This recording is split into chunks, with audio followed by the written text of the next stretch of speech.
the Facebook Live. Make sure y'all can hear me.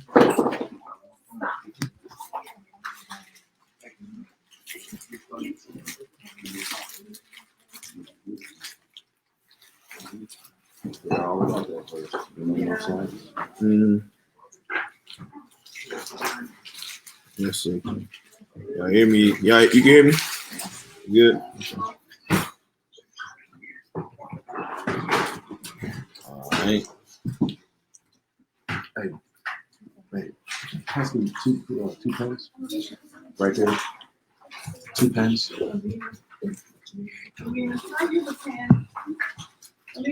We're not gonna. We'll give them back. We're not gonna take it. All right. Okay. Sorry. Everybody down here.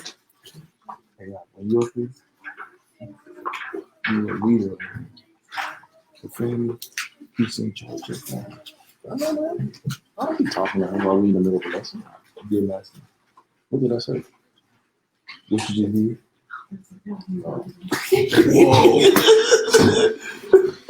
Whoa. Are we all good? We good? All right. Shabbat Shalom, family. What the energy is. Shabbat Shalom, family. Shabbat Shalom to everybody on the live feed tuning in for Ecclesiasticus. First start off by saying all praise to the Most High, the God of Abraham, Isaac, and Jacob, and his only begotten Son, our King, our Chief Shepherd, Yahushua Hamashiach. As we tuning in and gathering together on another beautiful Shabbat day, you know, the Most High definitely got us through the week strong. Obviously that we here, another day to praise Him and give Him all glory and honor. All right. So before we get started, we definitely is gonna open up with some prayer and some psalms, lift up praise to the Most High. And it's funny, I was reading the other day, and obviously we know that the temple ain't here no more, right? So we can't give literal sacrifice like we used to. But now there's a way where our sacrifice now is our praise, to the Most High. And so when I read that just tells me that we got to, step it up and really, especially we living in this sinful world where we constantly are falling 7 times and, getting back up 8. It should be a constant sacrifice or a constant praise given the Most High that He allowed us to see another day. Because believe it or not, a lot of the sins that we've done according to the law, we should be dead right now. So the fact that He's allowed us to see, Shabbat Shalom, sis. We recorded. Shalom, everybody. We recorded, but hallelujah. You good? My bad. Got the sunflower going on. That's what I'm talking about. So without further ado, let's rise up and praise the Most High. Hallelujah.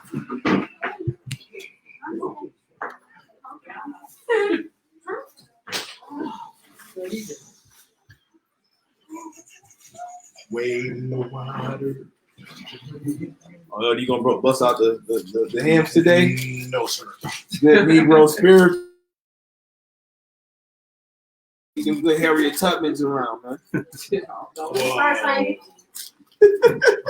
old now. What you say? Not old now, huh? Hallelujah, man. Hallelujah. Hallelujah. Hallelujah. Hallelujah. Your God. Your God. Your God. Your God. Your God. Your God. Your God. Hallelujah. Hallelujah. Hallelujah. Hallelujah. Hallelujah. Hallelujah. Hallelujah. Hallelujah. Hallelujah.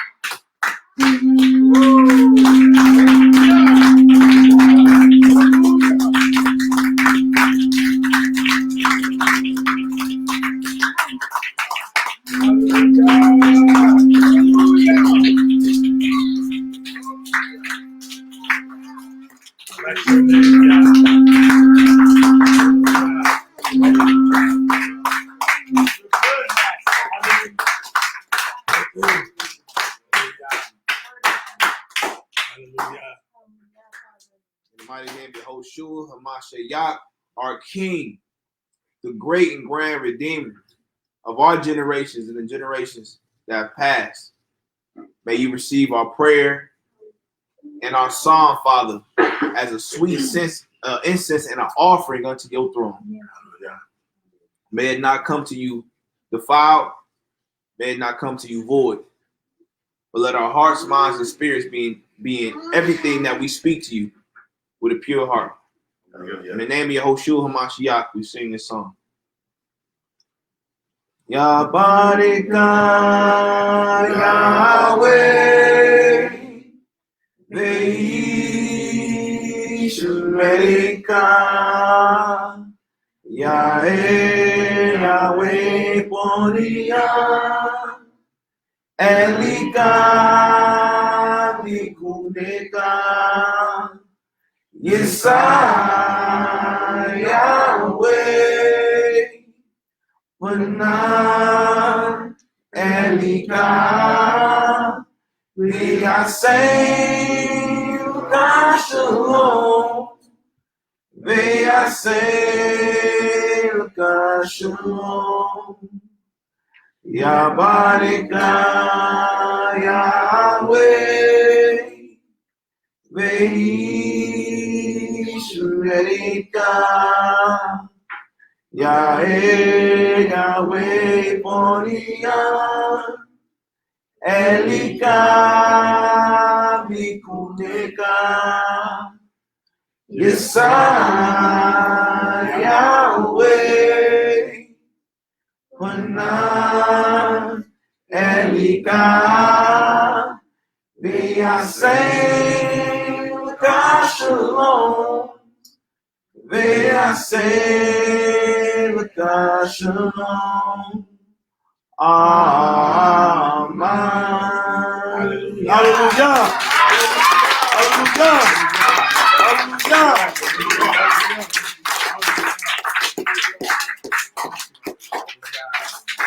So, Father, as I read this song, in the mighty name of Yahushua HaMashiach, in the great words of our forefather and our past king, Dawid Melech. This is Psalms chapter 26, verse 1. Judge me, O Elohim. Judge me, O Elohim. For I walked in my integrity. For I walked in my integrity. I've trusted also in Adonai. I trusted also in Adonai. Therefore I shall not slide. Therefore I shall not slide. Examine us. Examine us. O Yahweh. O Yahweh. And prove us. And prove us. Try our reins. Try our reins. And our heart. And our heart. For thy loving kindness. For thy loving kindness. Is before our eyes. Is before our eyes. And we have walked. And we have walked. In thy truth. In thy truth. We have not sat with vain persons. We have not sat with vain persons. Neither will we go in with dissemblers. Neither will we go in with dissemblers. We have hated the congregation of evildoers. We have hated the congregation of evildoers. And will not sit with the wicked. And will not sit with the wicked. We will wash our hands in innocency. We will wash our hands in innocency. So will we compass thine altar. So will we compass thine altar. O El Elyon. O El Elyon. That we may publish the voice of thanksgiving. That we may publish the voice of thanksgiving. And tell of all thy wondrous works. And tell of all thy wondrous works. Yahweh. Yahweh. El Elyon. El Elyon. El Shaddai. El Shaddai. We have loved the inhabitants. We have loved the inhabitants of thy house. Of thy house. And the place. In the place. Where thy honor dwell. Where thy honor dwell. Gather not our souls with sinners. Gather not our souls with sinners. Nor our life with bloody men. Nor our life with bloody men. And whose hands is mischief. And whose hands is mischief. And their right hand is full of bribes. And their right hand is full of bribes. But as for us. But as for us. But as for us. But as for us. But as for us. But as for us. We will walk in your integrity. We will walk in your integrity. Redeem us. Redeem us. Be merciful unto us. Be merciful unto us. Our foot standeth. Our foot standeth. In an even place. In an even place. And the congregations. And the congregation. Will we bless you. Will we bless you. O Yahweh. O Yahweh. El Elyon. El Elyon. Avinu. Avinu. Sheba Shemayim. Sheba Shemayim. Yikwadesh. Yikwadesh. Shemka. Shemka. Tabo. Tabo. Makuteka. Makuteka. Yaseh. Yaseh. Rizonka. Rizonka. Sheba Shemayim. Sheba Shemayim. Lamba Adi. Lamba Adi. Taylanu. Taylanu. Taylanu. Taylanu. Elek. Zarkane, Ayo, Umaka, Ledu Promotain, Kemoshagal, Anaknu, Leki Evienu, Wa'ata Vienu, the day Nisiyon, Ella, Asilain, Mihora, Kishalka, Yamakut, Wakafeta, Leomay, Olami, Krukashem, Yahweh, Eliyo, Hashem, Krukashem, Yahushua,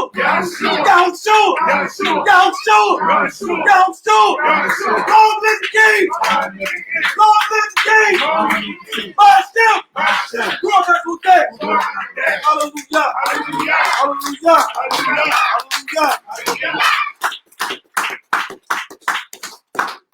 Hallelujah, Hallelujah. Baruch Hashem Yahweh El Elyon. Ba'ashem Yahoshua HaMashiach.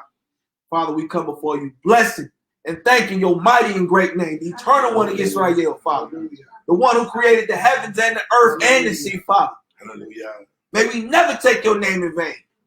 But let us always bless your name with our works. But it is our reasonable service to carry your name with honor, Father. We thank you so much, Father, for we know we shouldn't even be here right now. We should have perished a long time ago in our sins. But by the blood and the name of your Son, your only begotten Son, our King and our Master, who gave his very life and the foundation of the earth for us to be redeemed for the remission of our sins, Father, we thank you so much. So let us purge ourselves daily and become a living sacrifice unto you, for it is truly our reasonable service, Father. Building us the faith of Abraham, Father, who ascended up in heaven and saw the whole foundation of the earth. Let us walk with you like Enoch did, Father. Let us truly love and wrestle for your blessings like Yaakov did, Father. Let us take on your strength like Samson did, Father. Let us have the strength to carry the burdens like our forefather Moshe did. Hallelujah. But let the love and servitude of our Mashiach abide in us on this day, Father. For we truly repent, Father, for our transgressions and our sins against you. We repent for our forefathers' sins and transgressions against you. For truly they had a stony heart, but creating us a clean and contrite heart, Father. Yes, creating us a new and renewed spirit, that we may always serve you in spirit and in truth. May the blood of the Lamb be on our hearts, minds, and spirits and doorposts always, Father. And may you send your ministering angels down, Father, to minister unto us how to serve you, Father. Let us truly be a light to all nations that seek your face and your voice as we do. And may we never perish. Let our works speak volumes, Father, but let our faith be a stamp of our sealing with you, Father. Hallelujah. In the mighty name of Yahushua HaMashiach, it is our prayer.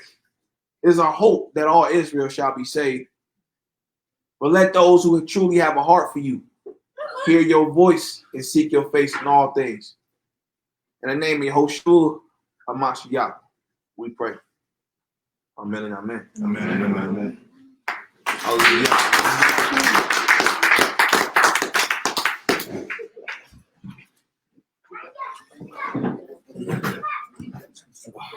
Hallelujah. Hallelujah. Let's get the most high round of applause.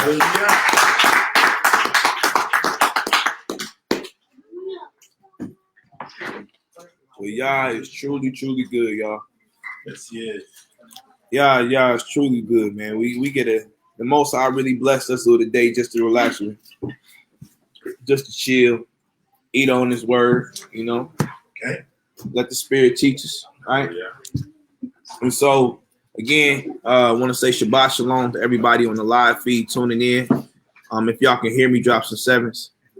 Drop some sevens if y'all can hear me. As we are wrapping up the third portion of the true inheritance of the Hebrew man, just kind of going back on what we've been going over so far, is we were able to establish that, again, as in heaven, so on earth. The same way the Father was able to establish or prepare a place for his children and his wife, and he gave us the blueprint is the same function. We are the Elohim in our home as Hebrew men.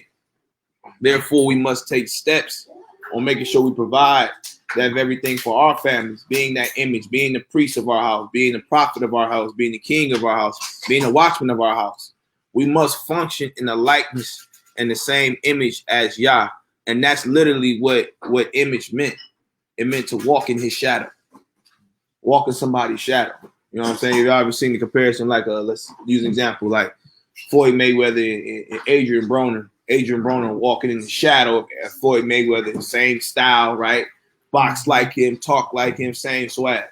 That's the same thing that we must do as Hebrew men when it comes to the Father.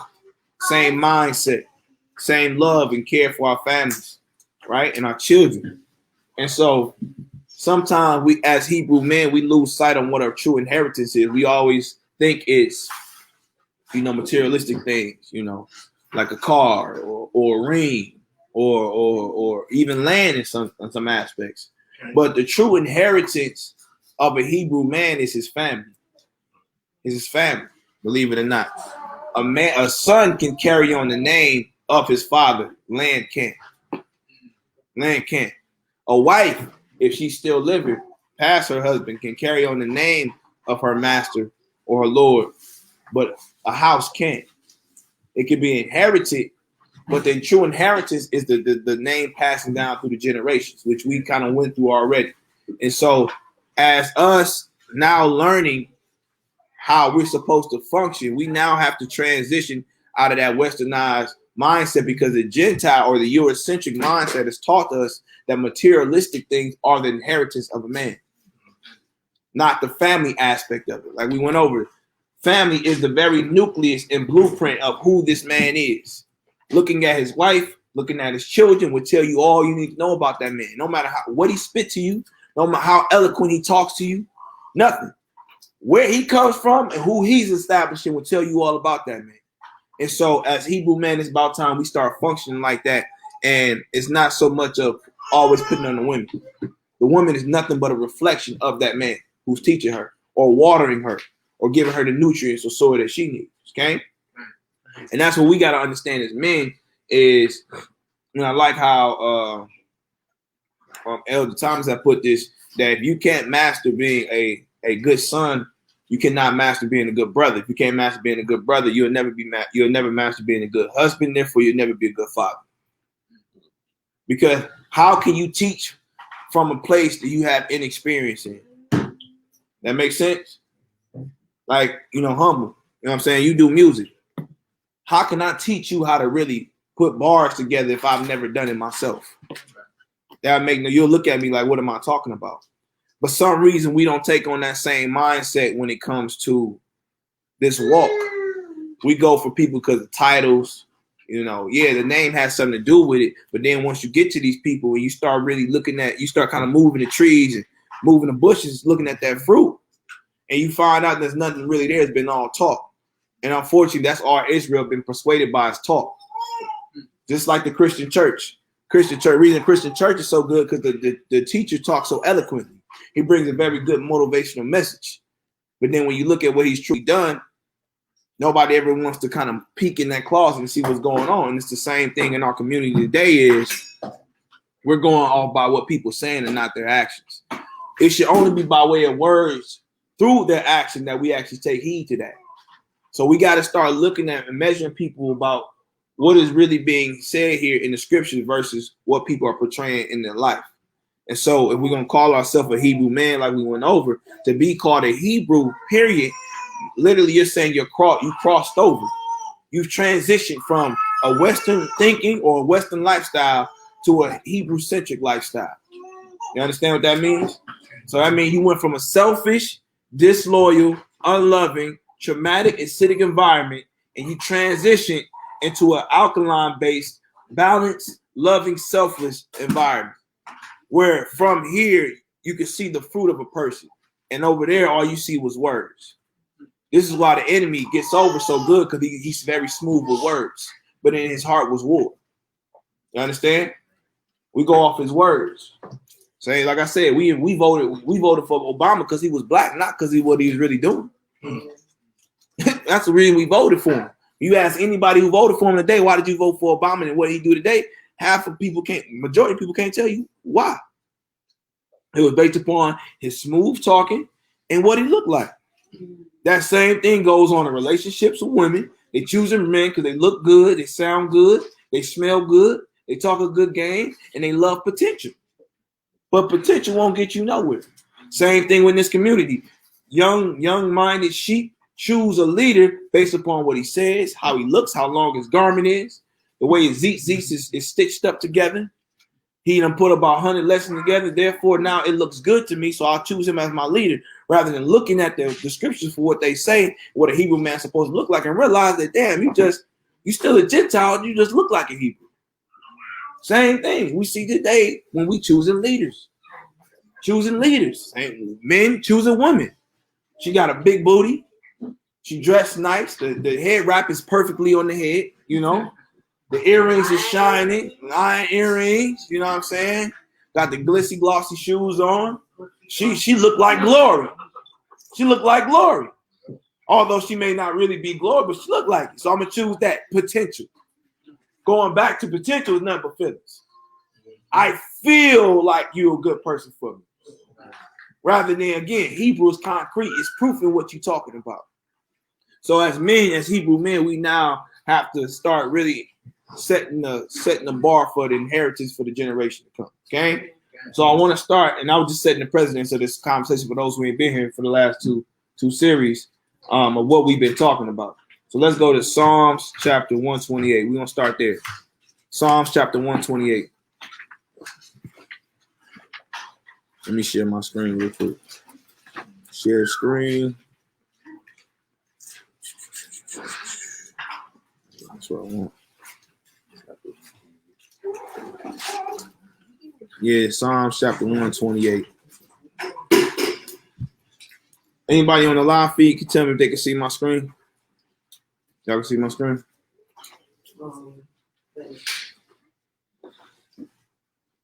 Yeah.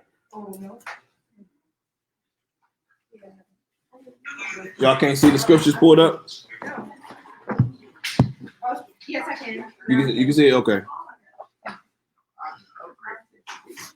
Oh, yeah, man, you know. Right, stop Yeah. it. Oh, yeah, you know, we want the family to read along with us, man, you know. Let's go to Psalms chapter 128, verse 1. Let's get it out. This is the book of Psalms, chapter 128, starting at verse 1. Uh-huh. Blessed is everyone that feareth the Lord, that walketh in his ways. Right. So this is how you start inheriting anything. When you go into the Torah and you see, let's use Jacob, right? He had to first prove that he can walk in Laban's ways before actually receiving an inheritance, which was a wife, right? So that's the first thing. We have to first walk in Yah's ways. Come on. Verse 2. For thou shalt eat the labor of thine hands. So he's giving us a small and conclusive blueprint on what it is to inherit something. So the first step was walking in his ways. From then, you then start to eat from the labor of your hands. Come on. Happy shalt thou be, and it shall be well with thee. Right. So we went through this too. We also, and I tell sisters this all the time. You can't make a man happy. You cannot make a man happy. A man has to first make himself happy, which by way of him making Yah happy. If he's not satisfied or established with Yah, he'll never be established with you. Straight up. So now we see this. From him following the ways of Yah and starting to really reap the benefits of his sowing, which is the laboring for Yah, following his instruction, then his happiness really starts to happen. Come on. Verse 3. Thy wife shall be as a fruitful vine. So then you're ready for a wife. Because now you have something from her to eat off of. Come on. By the sides of thine house. By the what? The sides of thine house. So now we see the man must have a house. The same way your master prepared a house for you to be at and to eat off of, you take that same principle and example you do for your wife by establishing a house for her. Come on. Thy children like olive plants round about thy table. So now he's going to, now you even have a table. Now you even got a table for your children to eat at. Most brothers can't afford a table. They can't afford that round table where we can really eat and have conversations about how our day went. We sitting here at the picnic table at the park trying to figure out how we paying our bills. You know what I'm saying? So what we see is from following Yah's ways, that a man is now satisfied with himself, or as we know, satisfied with Yah. Therefore, not only does his wife have a house to come to, but his children have a table to eat off of. Come on. Verse 4. Behold, that thus shall the man be blessed that feareth the Lord. No, one that serves his family. That feareth the Lord. One that serves his wife. That feareth the Lord. So you must first establish your record with Yah first. You will never be blessed with a righteous wife. Let me say that. You may get blessed with a wife, but you'll never be blessed with a righteous wife if you have not first established a righteous and fruitful relationship with Yah. Come on. Verse 5. The Lord shall bless thee out of Zion, and thou shalt see the good of Jerusalem all the days of thy life. And so now your dominion or your area should be plentiful, because you took in the right steps through serving Yah. Now let's end it with not let's end it, but this last chapter. Let's end it with this last verse. Watch this. Verse 6. Yea, thou shalt see thy children's children, and peace upon Israel. Thou shalt see thy children's children. So you getting to see even your children be established and be blessed. And then it said, and peace be upon you, or peace be upon Israel. That's the true inheritance of a man. To be able to see your children eat off the labor that you did 20 plus years ago, 30 plus years ago. And now they get to establish through your already established environment and get to multiply what you already established. And that's truly what Israel is doing by way of who? Father Abraham. Father Abraham. He had to follow Yah's ways, which was leave his father's house. And then from leaving that, he then started to eat the labors of his hand, because then the other nations started to bless him. Because believe me, that's how he got his substance. By following his father's instructions, through following his father's instructions, even Abraham's enemies became at peace with him. And so through that, he came out with substance. And then guess what happened? Did he get the substance after he had a child or before? So now he established his house. And then what happened? Then Sarah was able to have a child. And then he actually had a home for them to dwell in. So Abraham is a perfect example of father of many nations, or father of many children, because he followed the blueprint. He followed the blueprint. So let's go to Proverbs 5 and 18. Proverbs 5 and 18. Let me know when y'all are ready. Said 5 and 18. 5 and 18. Yeah.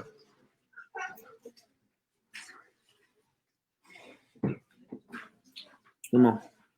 This is the book of Proverbs, chapter 5, verse 18. Let thy fountain be blessed. Let thy what? Thy fountain be blessed. And rejoice with the wife of thy youth. And rejoice with the wife of thy youth. Most men ain't happy with their wives, because most men, by their own will, got their wife. They didn't let Yah do the work for them. They didn't let Yah till her before he got to her. He had to do it in his own will. So you supposed to even be happy with your wife. And so you in a position where you ain't happy with your life, most likely because you established your own righteousness. And you didn't let the one greater with you show you the way and help you establish it. This walk you cannot do alone. We read that in Ecclesiasticus. It's two is better than one. Woe to the one who walks by himself, because you have nobody to guide you, protect you, and even correct you in certain times, so you won't make certain mistakes. And that's the problem with a lot of Israel. We don't want to be under accountability or leadership because we want to do our own thing. But it's really the accountability that saves your life. Who did Lot save himself, or did Abraham? He left his covering and got exposed, and he got took like a woman with her skirt up. And then Abraham, his original covering, had to come redeem him.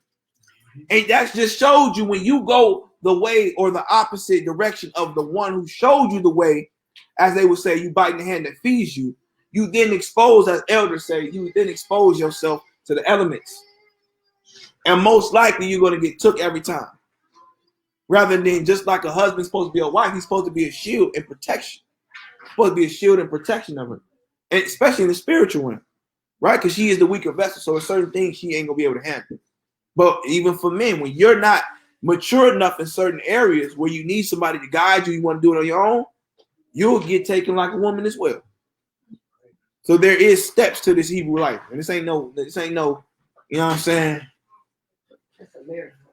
I'm gonna hold my words today. Yeah, I'm gonna hold my words today. So keep reading now. Yeah, I said I'm trying to change my ways, man. You start doing your hands like that. Yeah. Come on. It's the book of Proverbs, chapter 5, starting at verse 19. Let her be as the loving hen. Let her what? As the loving hind. Come on. And pleasant roe. Ooh wee. Let her breast satisfy thee. Ooh wee. At all times. And be thou what? And be thou ravished. Always with her love. Are you at home with a raven woman? One who just always loud at the mouth? Because you was swayed by her looks and not her works or where she came from? Huh? You want to be Captain Save a Hoe? That's what you wanted to do. But now you put in a position, now you got to deal with that. You know. You got to deal with that now. Because you didn't want to be maintained by your lust of the flesh, allowing somebody to mold you and show you. Stop looking at the beauty of a woman, because the beauty of a woman is what? Vain. It tricks a man every time. Tricks a man every time. Every time. You got to see where she come from, and even if she's worthy to even be in your house. I know that's a heavy word for some sisters. Like, what you mean by worthy? If you worthy, Israel had to be worthy before going into the land. So same with a woman, she got to be worthy to come into your house. She just don't get it because she look good and she can cook a little bit of spaghetti. Nah, because she can clean a little bit. Can she multiply what you already got? Can she multiply what you already got? It shouldn't be a case of she's helping you actually get established. You should already be established, and she's multiplying your establishment. She's helping expanding your borders. You understand? That was the whole purpose of Israel. When they went to the land, they was actually expanding Yah's borders, not their own. They was clearing out shop for Yah. You know what I'm saying? They was expanding for Yah, not themselves. He said, I prepared a place, but I need you to go clean it. Go ahead, clean it for me. Go plant vineyards, right? Build ye tabernacles. I created this space for you, but now I need you to multiply it for me. Right? Same thing with a wife. Can she multiply what you already got? And again, if you're not established because you didn't get help to establish anything, you will never be happy with that woman. You will never be happy because you're going to see a reflection of where you want to be because she's already there before you. She's already there before you.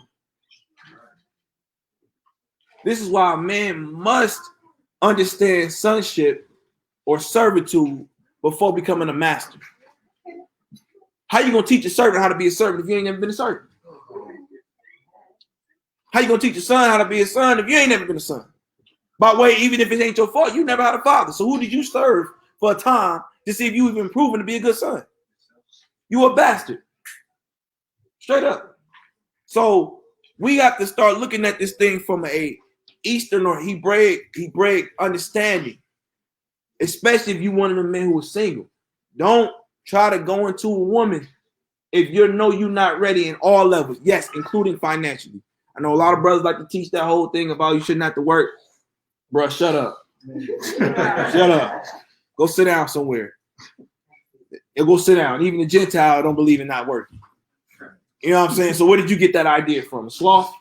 You know what I'm saying? Where did you get that from? Right? You're not supposed to be a hearer of the word. You're supposed to be a doer. And just speaking the word don't make you a doer. You just speaking another man's words. You're not applying it to your life. To be a Hebrew means you've crossed over to talking and you've now applied it. You understand? You've been studying the Bible since Christianity. So you know you're a Hebrew and you're still doing the same type of studying. What's the difference between you and the Christian? There's nothing. A true Hebrew man applies the words of his father. You understand? A true Hebrew man applies the words of his father. A Gentile hates his father. And hate don't mean you literally saying hate. Hate meaning you doing the opposite of the one who instructed you. Y'all following me? That's what you hate is. You opposing the one who's guiding. Or you opposing the one who's showing you love, like your brother. Right? So we got to get this thing established. Keep going. Verse 21. Uh-huh. For the ways of man are before the eyes of the Lord, Oh, you ain't running from the Most High. Come on. and he pondereth all his goings. So let's go to Proverbs 31 and let's start at 1. Let's start at 1. I like going to this. You know why? Because most women think this is for them. It's not. This is just like a checklist for you. This is really for the brothers. Huh? Yeah, it's a woe for them. Well, what's your name? This is talking about a woman. Absolutely. For what he should be looking for. Well, he's looking, not you. You just got a checklist of what you need to aspire to be like. This is really for him. Most people, if you ask them who wrote this, they would not understand that a woman wrote this to a man. This was not made for a woman. The whole book was a woman teaching her son. It was a woman teaching her son. She wasn't teaching no another daughter. We got these single woman Proverbs 31 groups. You ever seen a Proverbs 31 woman who's single? I've never seen that. So how you single when you're a Proverbs 31 woman? It makes no sense. This was all about a Proverbs 31 woman helping establish her husband. Who you helping establish? The Gentile? That's what makes you a Proverbs 31 woman. Huh? No, you a Gentile 31 woman. That's what it is. Going to his job. Yeah, you going to his job. Come on. So let's start at Proverbs 31. Let's see what Shalomiel's mother said to him. Come on. The book of Proverbs, chapter 31, starting at verse 1. The words of King Lemuel, the prophecy that his mother taught him. Who taught him? His mother. Oh, okay. You know, most women like to skip to verse 10. Come on. Verse 2. What, my son? And what the son of my womb? And what the son of my vows? The vows to who? Her what? Her husband. Her husband. This is the son of her vows to her husband. Come on. Verse 3. Give not thy strength unto women. Oh, man. This is where we start skipping. We get a little foggy around here. Come on. Read it again. Give not thy strength unto women. Why not give your strength unto women, brothers? Somebody give me an answer. Why not give your strength unto women? They destroy it, but what else? Huh? You lose your... Okay, I can see that. You said what? That too, but most important, because you're supposed to be her strength. How you going to give her your strength and you supposed to be her strength? She's supposed to be giving her strength to you.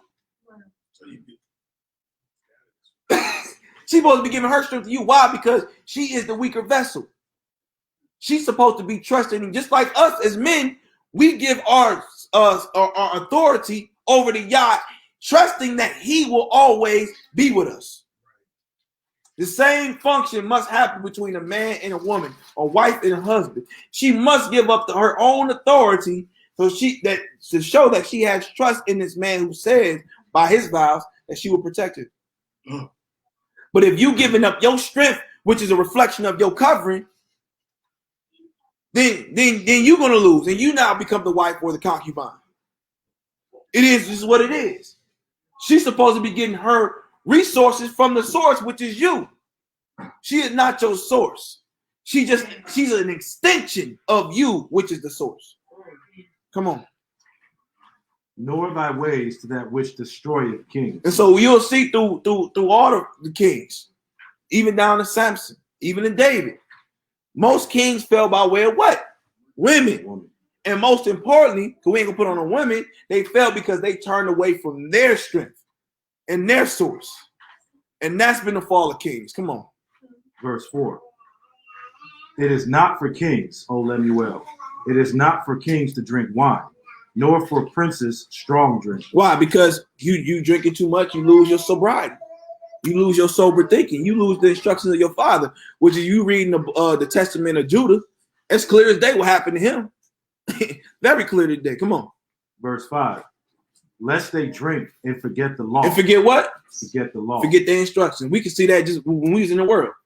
We forgot our morals when we got drunk. We forgot who we are. We let it all loose. What they used to say, YOLO. YOLO. As soon as you get to that point, YOLO. So it's over for the night. All right? And we forget all things. We forget everything. Clothes and all. Wake up trying to figure out what happened.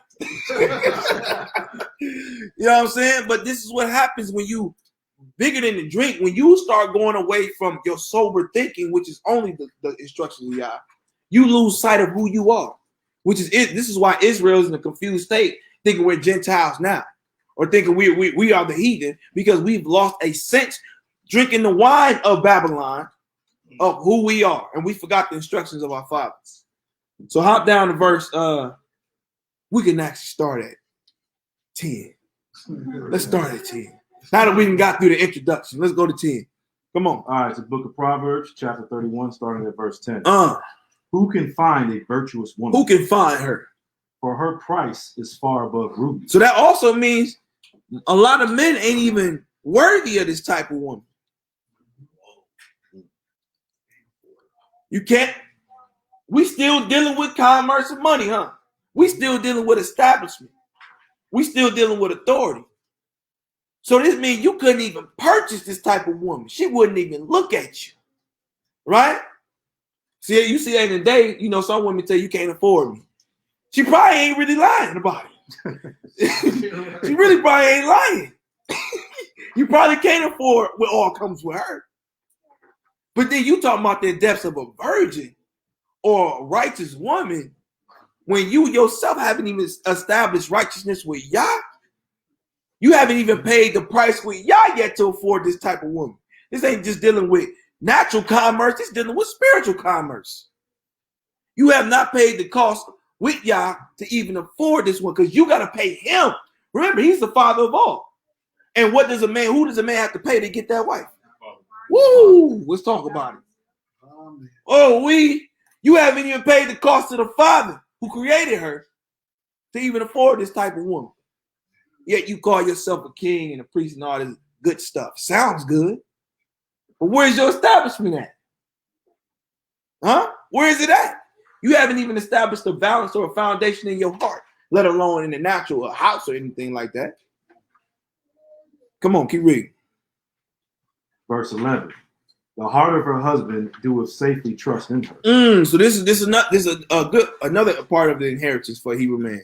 You're supposed to be able to trust in your wife with all your goodly things. Because remember, your name is a staff for her to carry your substance, to protect your. It's just like a hospital, how they got them security cards. They gotta kind of scan the card with the name of the establishment just to get through certain doors. That's the same thing with your wife. You got to be able to trust her with your stamped name to go through certain doors in your life, and knowing that she's gonna protect them. But you first got to give her something to protect. Come on. So that he shall have no need of sport. So he should not see. He should have no need of nothing. So for women, are you in a place to have your husband not need for nothing? A lot of women got certain issues with certain lifestyles in the Hebrew community, and that's more dealing with feelings and their own things in the world. But then the question is, with you feeling like that, are you even doing everything you need to do for he not to want another? Huh? It gets real uncomfortable, don't it? Because it's the reality of this culture. This life is a give and take thing. You got to give before you take. And so I always live by this. If you do everything you got to do, at the end of it, whether it be a good result or bad result, you should be able to say, I did everything I could. When you die and you pass away, you should be able to say, Yah, confidently, I did everything that I could for you. If we died today, how many of us can say that right now in front of Yah? For husbands, how many of us can say right now in front of Yah, we do all that we can for our wives? Without any selfishness in us. Wives, how many of y'all can say that you do everything to the T for your husband without having a stubborn or rebellious heart? Wholeheartedly. Then we start to get to measure the book now. Then we start measuring us with the book now. This is a selfless life. And you only get the inheritance by being selfless. This ain't no, I'll give a little bit and then maybe you can give me a little bit. No, y'all need the whole thing. He don't need a piece of pie. He need the whole pie. So he can multiply the pie he gave you. You understand that? He needs you to give him the whole thing, just like that man with the talent. He hid the talent. So what was that? What was him hiding the talent represent? Him putting it to the side because of what he thought, doing his own will. Well, y'all never told him to put that talent to the side, but you knew what type of person he was. You knew that he needed you to multiply. You knew that he was an austere man. You knew that he needed every little detail done. Yet because you wanted your own will to be done, you just kind of put it to the side. Although you didn't lose it, but you didn't do nothing with it. And just by you not doing nothing with it, you lost it. Same thing when it comes to marriage. Both sides better be selfless. If the wife is gonna be the church and the husband gotta love the wife like Mashiach love the church, then that woman better be submitting to that man like he Mashiach.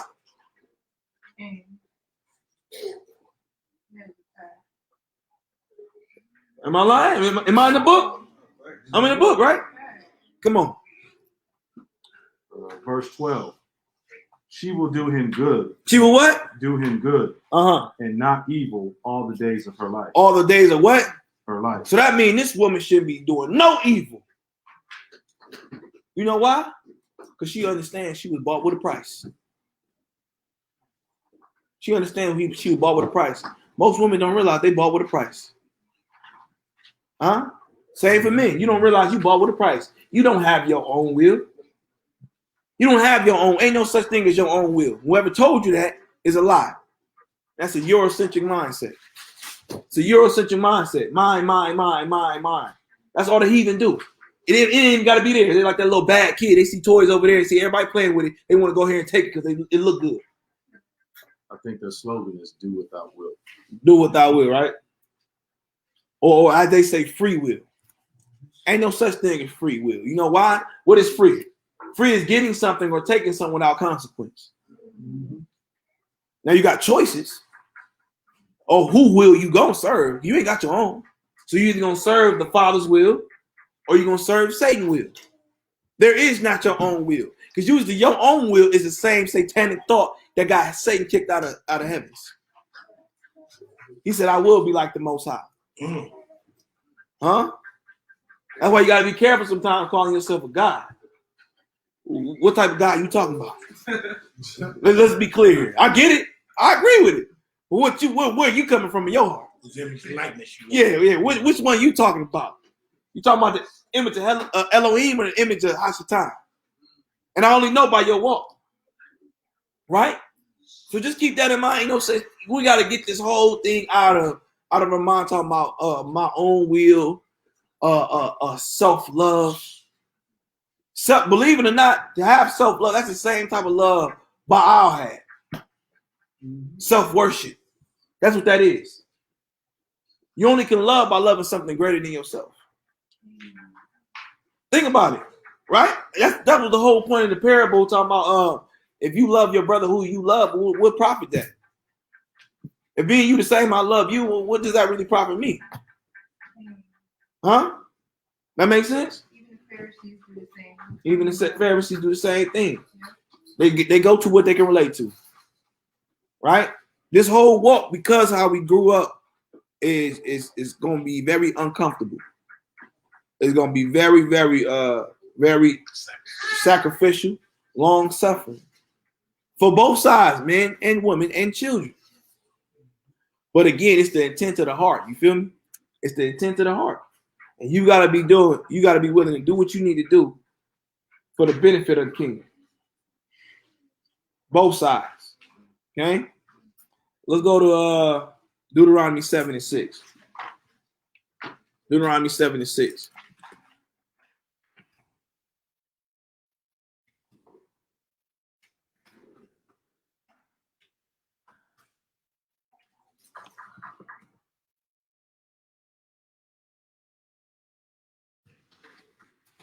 I think I spelled it wrong there. Hold on.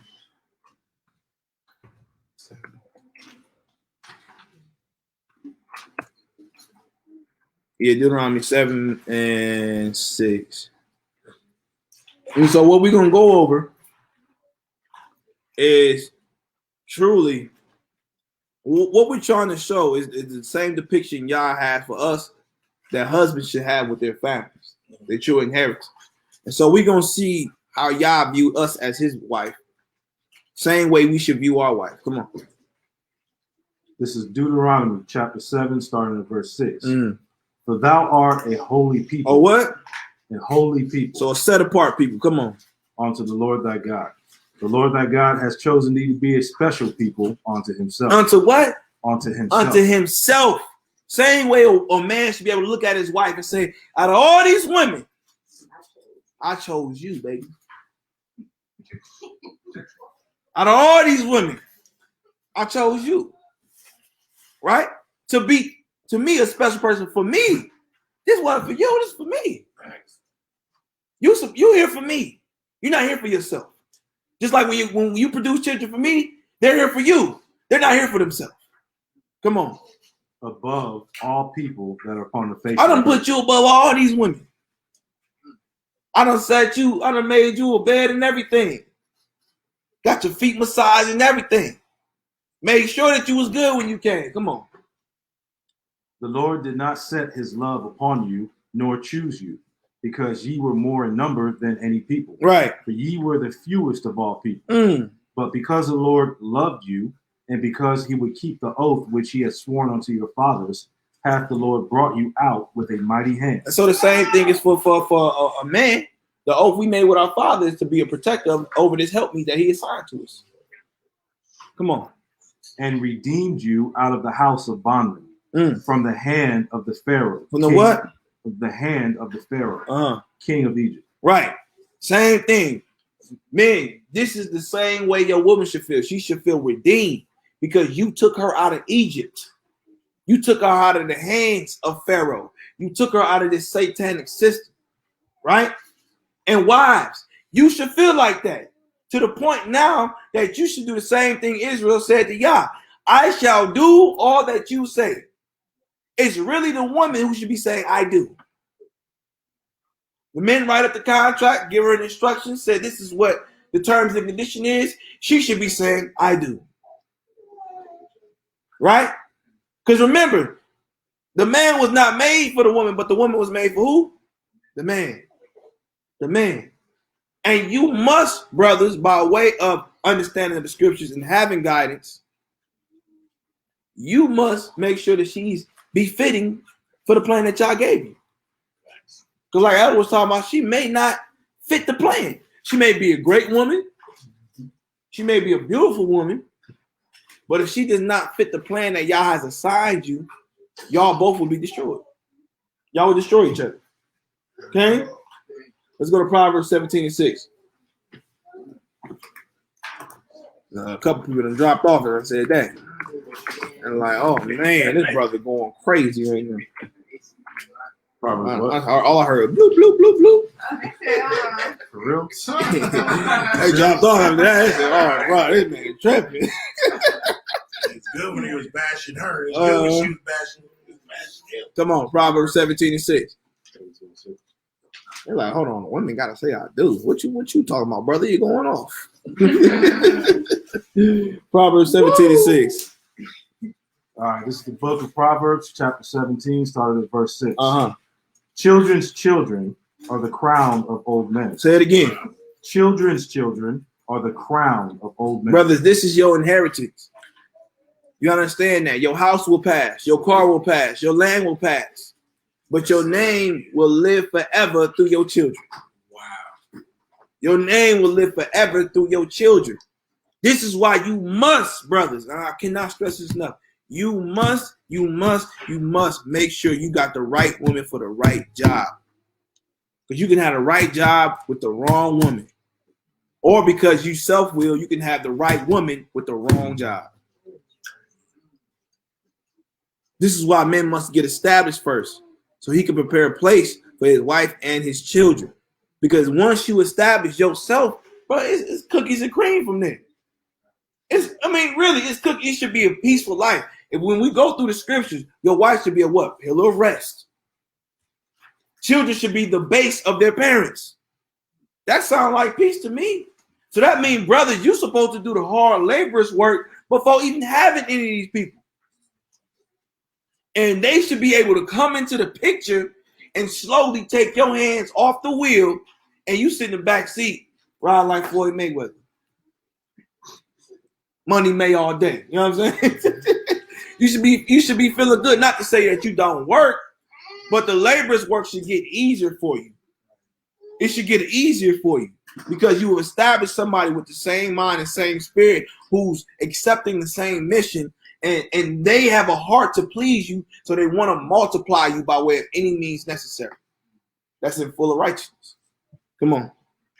Verse 7. You're going to read that again. Verse 6. Children's children are the crown of old men. And the what? And the glory of children are their fathers. And the glory of children are their fathers. Are their fathers. And this is why it's important, again, going back to the man, who is your father? Where do you come from? Who has taught you?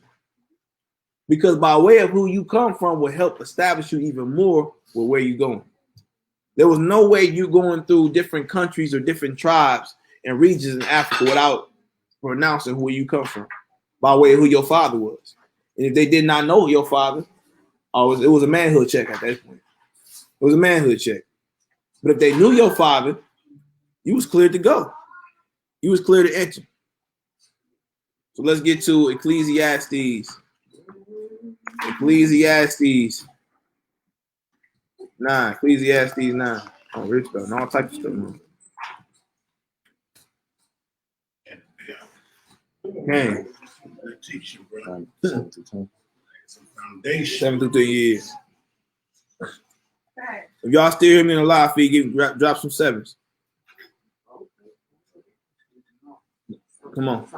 Watch this. Hey, this is about to be, this is about to be the kicker right here. Watch this. Come on. This is the book of Ecclesiastes, chapter 9, starting at verse 7. Mm-hmm. Look not round about thee in the streets of the city. You Ecclesiastes chapter 7?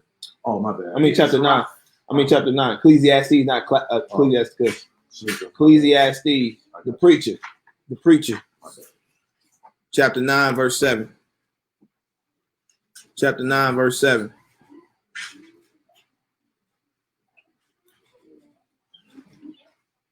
All right, this is the book of Ecclesiastes, chapter 9, starting at verse 7. Go thy way, eat thy bread with joy, and drink thy wine with a merry heart, for God now accepteth thy work. Say what? So what he's saying is, once you do what you got to do, then you can enjoy the fruits of your labor. And now your work can be accepted of Yah. Come on, watch this now. Verse 8. Let thy garments be always white. What that mean? Be blameless. Have a good report. Come on. And let thy head lack no ointment. Y'all understand what that mean, right? The ointment is the wisdom. It's the knowledge and understanding. So it said, let it not lack no ointment. You should always be bathing yourself in the word.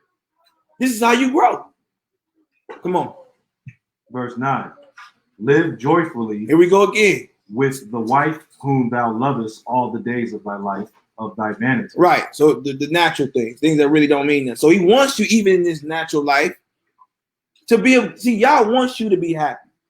He don't want you to be miserable or sad. He don't want you to be like them Jewish people in Passion of Christ. He wants you to actually be happy.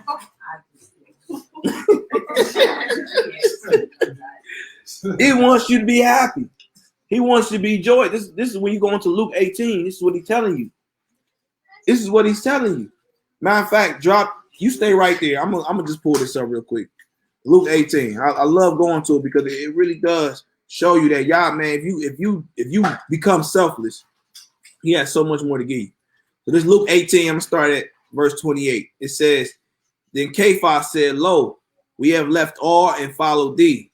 And he said unto them, verily I say unto you, there is not one man that have left house or parents or brethren or wife or children for the kingdom of Yah's sake, who shall not receive manifold more in this present time and the world to come life everlasting. So he's telling you, I need you to die spiritually and lose things so that I can give you more than what you had, and you can actually appreciate it. A lot of times you lose the thing because you didn't even appreciate it anyway. So I need to put you through the storm. So by the time I actually give you what you need, you can actually appreciate it. And I'm going to give you more because along the way, you're going to understand why you need it. Most of the things we have, like these clothes, we ain't going to understand we really need clothes till we lose all our clothes. We devalue covers until it gets too cold and now we want a cover. For some of us, we even devalue the small things like rice and beans, so that's the only thing we got. You know what I'm saying? Crackers, a crust in the corner. So he needs to strip you from all these things so you can start bringing the value and appreciation back to what he's about to give you. Because you ain't about to just taint his stuff and just leave it high and dry, leave it on the floor like it mean nothing. No, I need you to really take care of this thing for me, not for you, for me. Okay? So go back to Ecclesiastes. All right, this is the book of Ecclesiastes. Start back over at verse 9. Chapter 9, verse 9. Live joyfully with the wife whom thou lovest all the days of thy life, of thy vanity, which he hath given thee under the sun, all the days of thy vanity, for that is thy portion in this life, Right. and in thy labor which thou takest under the sun. Right, so the true portion is your wife. The true portion is your wife. Come on. Verse 10. Whatsoever thy hand findeth to do, do it with thy might. So right, whatever you find, whatever it is that you find and do with all your might. Don't half-ass it. Don't sometimes it.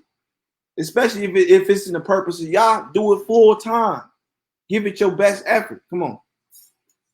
For there is no work, nor device, nor knowledge, nor wisdom in the grave, whether thou goest. So pretty much you say you can't carry none of this with you. So one, enjoy it while you can, but do it in righteousness.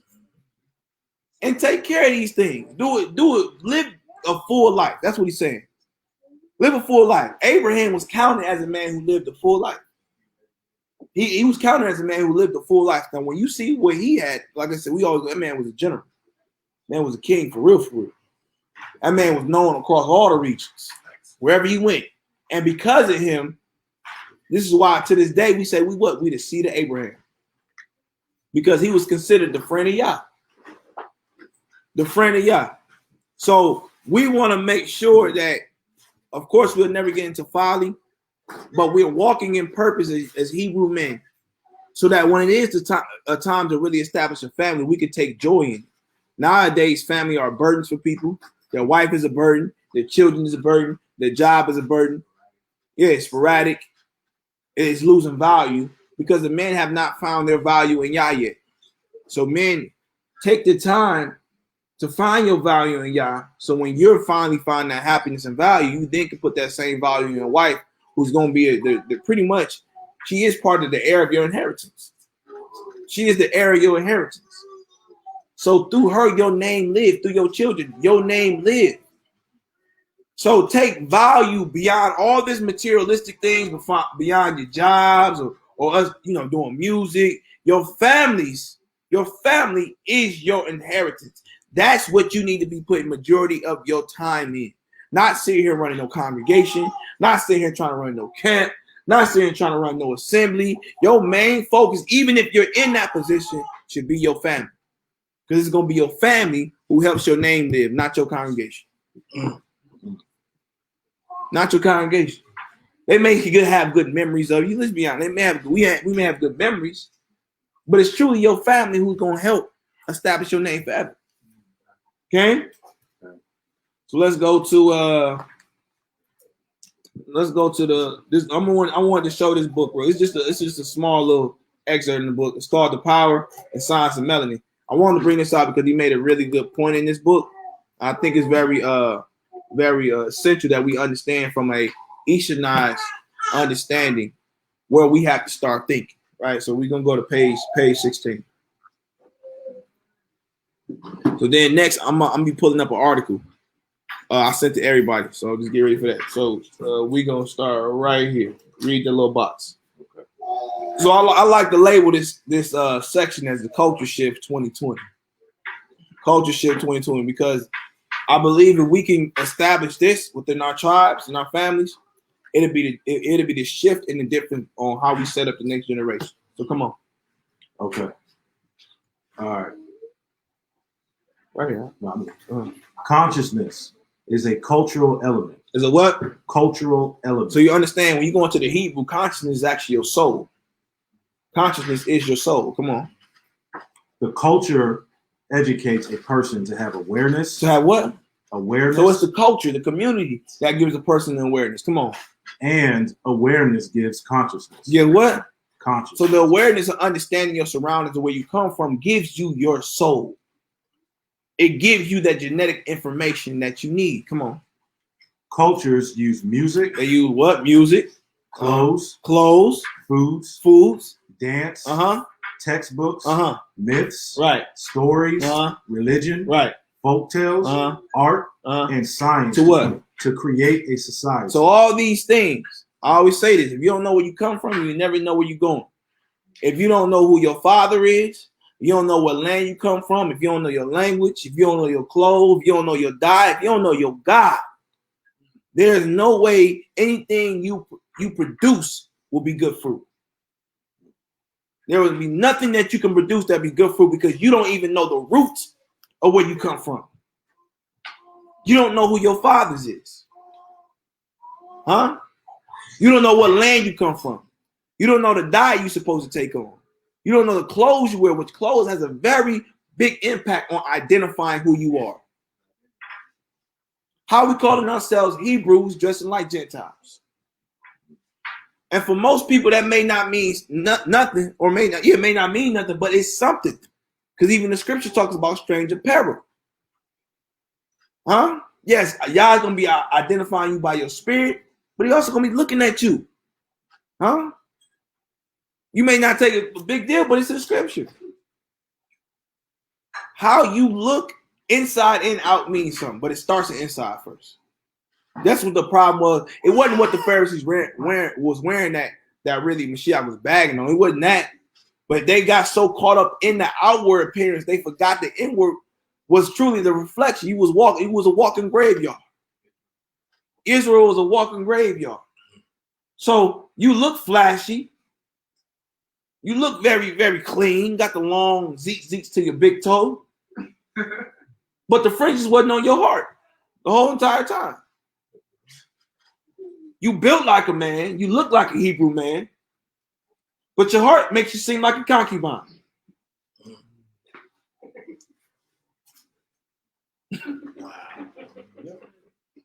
Hey, it is what it is, man. Keep going. The smallest unit of a society is the individual. What's the smallest unit? The individual. Come on. The individual is the mirror of a culture. Woo! The individual is the mirror of the culture. So when I look at you, look at you, are you a reflection of your husband? Are you a reflection of your God? Are you a reflection of your community? Because before I speak to you, I got to look at you. All this matters. And all this is actually a part of the inheritance. All of it. The language, the diet. Just like today, you ain't got no genetic diabetes. You inherited the diet that gave you diabetes. You understand? How you going through the same trauma from people who actually went in slavery when you ain't never was really in slavery? Because you inherited it. So it's the same thing. You're going to inherit either good or you're going to inherit bad. It's up to us today to determine that our children would inherit the good things of our culture and of our God. We no longer want to say, let the curses fall upon our children. We want to say, let the blessings fall upon them. Hallelujah. You know what I'm saying? We want to say, let the blessings fall upon our children. We went through the curses already. If you curse, you're choosing to be cursed. Straight up. You're choosing to be cursed. You have a choice. Abraham had a choice. He never saw the promised land, but he understood by his choices that his children would eat. Because he understood it wasn't the land that made him, it was his children. He was the father of many nations. That was his greatest thing. He didn't care about the land. He wanted his children to be good, and they was by his works. Keep going. The culture gives a person a belief system, and beliefs give a person emotions. So a person gives, what did it say? The culture gives a person a belief system. So now, when you look at us, where's our belief system at? When you still got ideology of Christianity or Kemet, or Eurocentric education or understanding, when you start speaking a certain way and acting so, you're showing who you are. You're showing who you reflect. You're showing who you believe in. So when you come with this nonsense talking about how the family's supposed to be ran and it's contrary to the doctrine, you're coming from the belief system that you believe in this society. Brainwash. Still suffering from post-traumatic slave syndrome. It just is what it is. A lot of the things that go on in our culture today are really something that looks like our culture, but is a reflection of Gentile culture. A lot of the stuff that goes on today wouldn't even be a thought back in the day. Half of us be wiped out. All kind of stones. Oh man, all type of stones, You see man. mountains of stones everywhere. You talking about bloods and brains everywhere. You know what I'm saying? Finished. Humble. And believe it or not, people comfortable because that's not happening no more. But it's a brick waiting for you when the Shiite come. It's a stone waiting for you, believe it or not. That joint just coming from a long distance right now. Yeah. That man just up there like this. He's just waiting. Waiting. He ain't get married with it because he's like, this is for somebody else. I don't know who it is for, but it's for somebody. So I'm just saying, because we get comfortable because it's not happening now, that we think y'all just gonna let certain things slide. No, he ain't letting it slide. He's literally got his angels recording. Oh, okay, you don't believe in that? We'll talk down on that. Okay. Yeah, duly noted. Put his name on that rock. Do it in Hebrew perfectly. Soon as we coming, he ain't right for his head. You know what I'm saying? A lot of this stuff wouldn't be flying, man. So we getting comfortable. We getting comfortable. How women act towards men today, boy, it wouldn't be flying. It wouldn't be flying. Even men putting their hands on women, it wouldn't be flying. You having all types of brothers at your door. What time is it? What time is it? You know what I'm saying? Bro, we can do this. Come on out. Yeah. You thought it was bad for the angels when the people in Sodom and Gomorrah came. Them Hebrews of righteousness. He did what to you? Okay. Come on, bro. We gotta talk to you real quick. This man didn't even take up for me. Yeah. Didn't take care of me. With brother God. Yeah, because just like you see in Australia with the Deuteronomy, you see the woman, man, he found no true love in that woman, put her away, and she who she run back to? Her father. Father, oh yeah, is that what he did? Call Haynes. Come here, my brother. Come on. Yeah, we right here with it. This is the blood of my daughter that he spilled by way of his rock. And this is what he's trying to do. Cohen's like, okay. Yeah, we heard about it. Come on out. Come on out, brother. Trying to file a daughter. Yeah, you better take her back, or you about to go to rock heaven. You about to be seeing the stars in this. You better go ahead, take her back now. You ain't found no fault in this woman. You know what I'm saying? And that's just what it was. That's just what it was. A lot of stuff we do today would not be happening. It would not be as many divorces. It would not be as many single women. It would not be as many fatherless children. Fornication. There were all systems set up in many different fashions. But it's not to happen. Just saying. So I want to read this article. Everybody I put it in the chat. Just to kind of go over some things, because again, going back to earlier in the chat and in the lesson, What time is it? Okay, we good. Going back in the lesson, we'll be your phone to argue. A lot of the major thing, the major thing we're missing in our community is the rites of passage. We're missing that for our brothers and our sisters. And so I just want, of course, it's coming from an Africanized standpoint. So we chew the meat, spit out the bone. But I wanted us to go through this so we see some type of foundation of things that we can actually take and re-implement back in our culture. Like you had brought up earlier about men being an example, a seasoned, successful man in certain areas of our life being that example. There has to be stages that we go through now so we can be proven. We can be proven to even be able to be apt to teach. You understand? And so I just want to go through this because a lot of this is what we're missing. So this is an article called Africana Studies, the 5 major African initiation rites. It's by Professor Manu Apin. So you can start at the top. All right. There are 5 major African initiation rites, which are fundamental to human growth and development. And that's the key point. These 5 major initiation rites are very major and fundamental to human growth and development. Very major. Without this, you're going to have undeveloped people. You got people who's in disarray and dysfunction if they don't take on these programs or rites of passage to be established. Come on. These rites were originally established by African ancestors while they were living in order to link the individual to the community and the community to the broader and more potent spiritual world. Right. So everything was connected. The person was a reflection or connection of community. The community was a reflection or connection of who their God was. Come on. Initiation rites are a natural and necessary part of the community, as are arms and legs natural and necessary extension of the human body. These rites are critical to individual and community development and should not be taken for granted, that people automatically grow and develop into responsible, community-oriented adults. I think that's a big thing.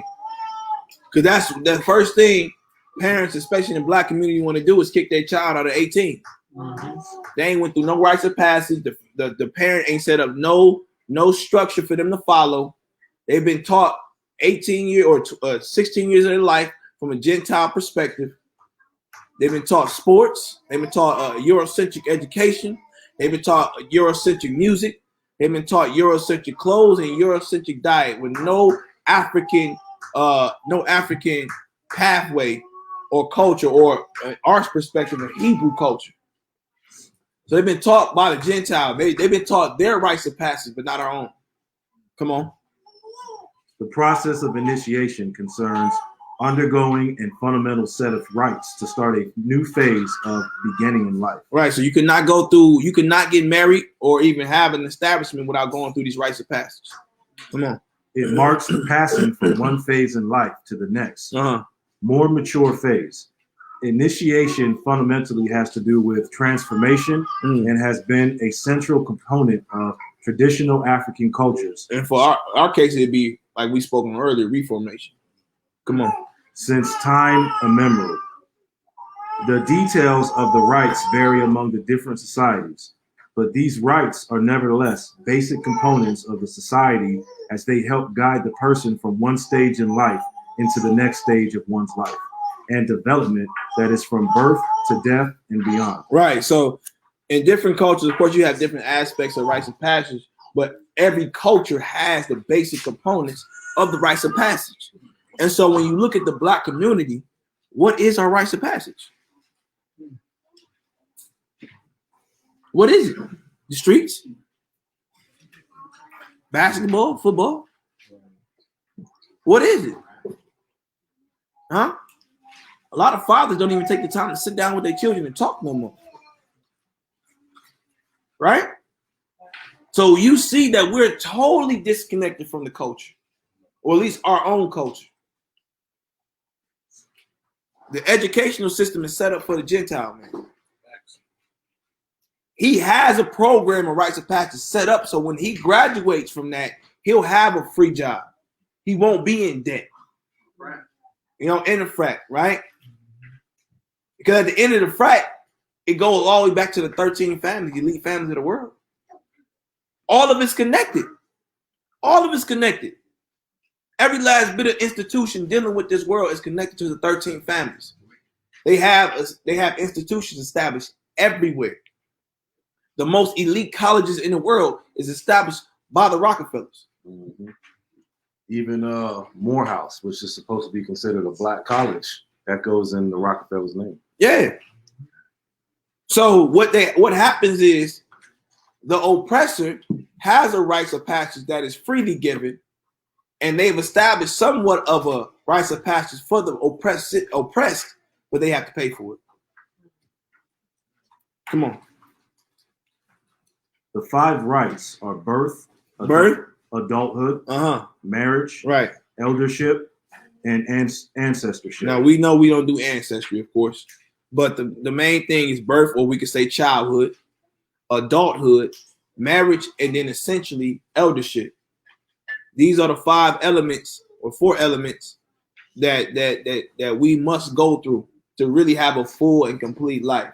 We remember our patriarchs. Mm-hmm. That would be our ancestors. Okay. Yeah. But not in the way that they do it, where they sit there and set a bowl up and all that stuff. We don't do that. Yeah. We don't pull no saws, man. Yeah, we don't pull no saw. So, the true rites of passage is going through childhood, following a set program. Like I said, and a lot of tribes, like the Mandinka tribe, they got to go through the children having to follow the father through taking care of the cattle and learning how to shepherd, or some cases learning how to fish, or learning how to garden or farm. Then you got adulthood, learning how to be a good servant to your father now, right? Establishing and being able to start establishing your own. Now, once you go through these 2 phases, then you have to now go through a rites of marriage. So believe it or not, you still got to go through a phase of marriage before actually getting married. Because your elders got to prove that you're ready to get married. So you got to go through different things like that. But keep going. A rite is a fundamental act or set of rituals performed according to prescribed social rules and customs. Mm-hmm. Each of these rites are a key component that are a part of a traditional African culture. All right, which we know we come from Africa, come from Northeast Africa.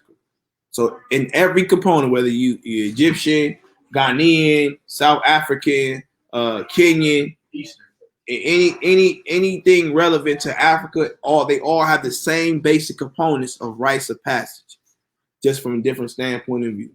Come on. Some societies have more elaborate and extensive ceremonies than others, but these 5 themes are the thread that links families and villages in traditional Africa and provide the necessary structure for individual growth and development. The 5 rites briefly described below present an integrated initiation system that has given indigenous African cultures the stability and longevity to provide a model of consistency and intergenerational unity. Ooh, that was the key right there. It said give you a model of consistency and intergenerational unity. Right? Marry your sons off to your daughters. Do we do that today? Nope. No. We leave our daughters and our children up to fend in an acidic culture who breed acidic people, who create acidic children, and wondering why there's an imbalance or a false balance, which is an abomination to y'all, constantly in our community. Because we have no solid, consistent model for them to follow. Everything that we do in the education, yes, sending your children to elementary school and all that, you're giving them access to teach your child from their standpoint and not your own. And you're wondering why your children turn on you. Because their enemy is constantly teaching them to hate you. Subliminally. You telling them not to stand up for the flag, but because they spend so much time, 8 hours out of 10 hours that they're supposed to be with you, with your enemy, they're fighting with you now. Talking about, well, my teacher told me this. When you supposed to be their teacher, you supposed to be their doctor, you supposed to be their physician, You should be supposed to be the dietarian.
You're still black. We back now. You black. Hey, if y'all hear me, Oh, wow. if y'all can hear me, put some sevens. They said I'm back Oh, up. there you are. There you are. Yeah. We live. Yeah, they trying to cut it off, man.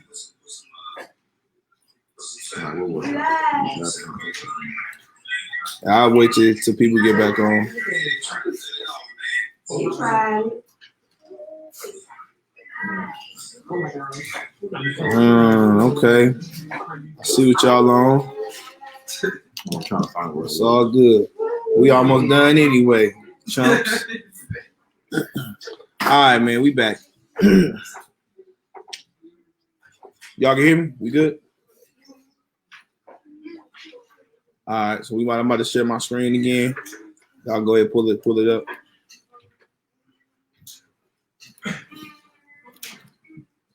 All right. We Gucci? Let me know y'all can see my screen. Where we at? I can see.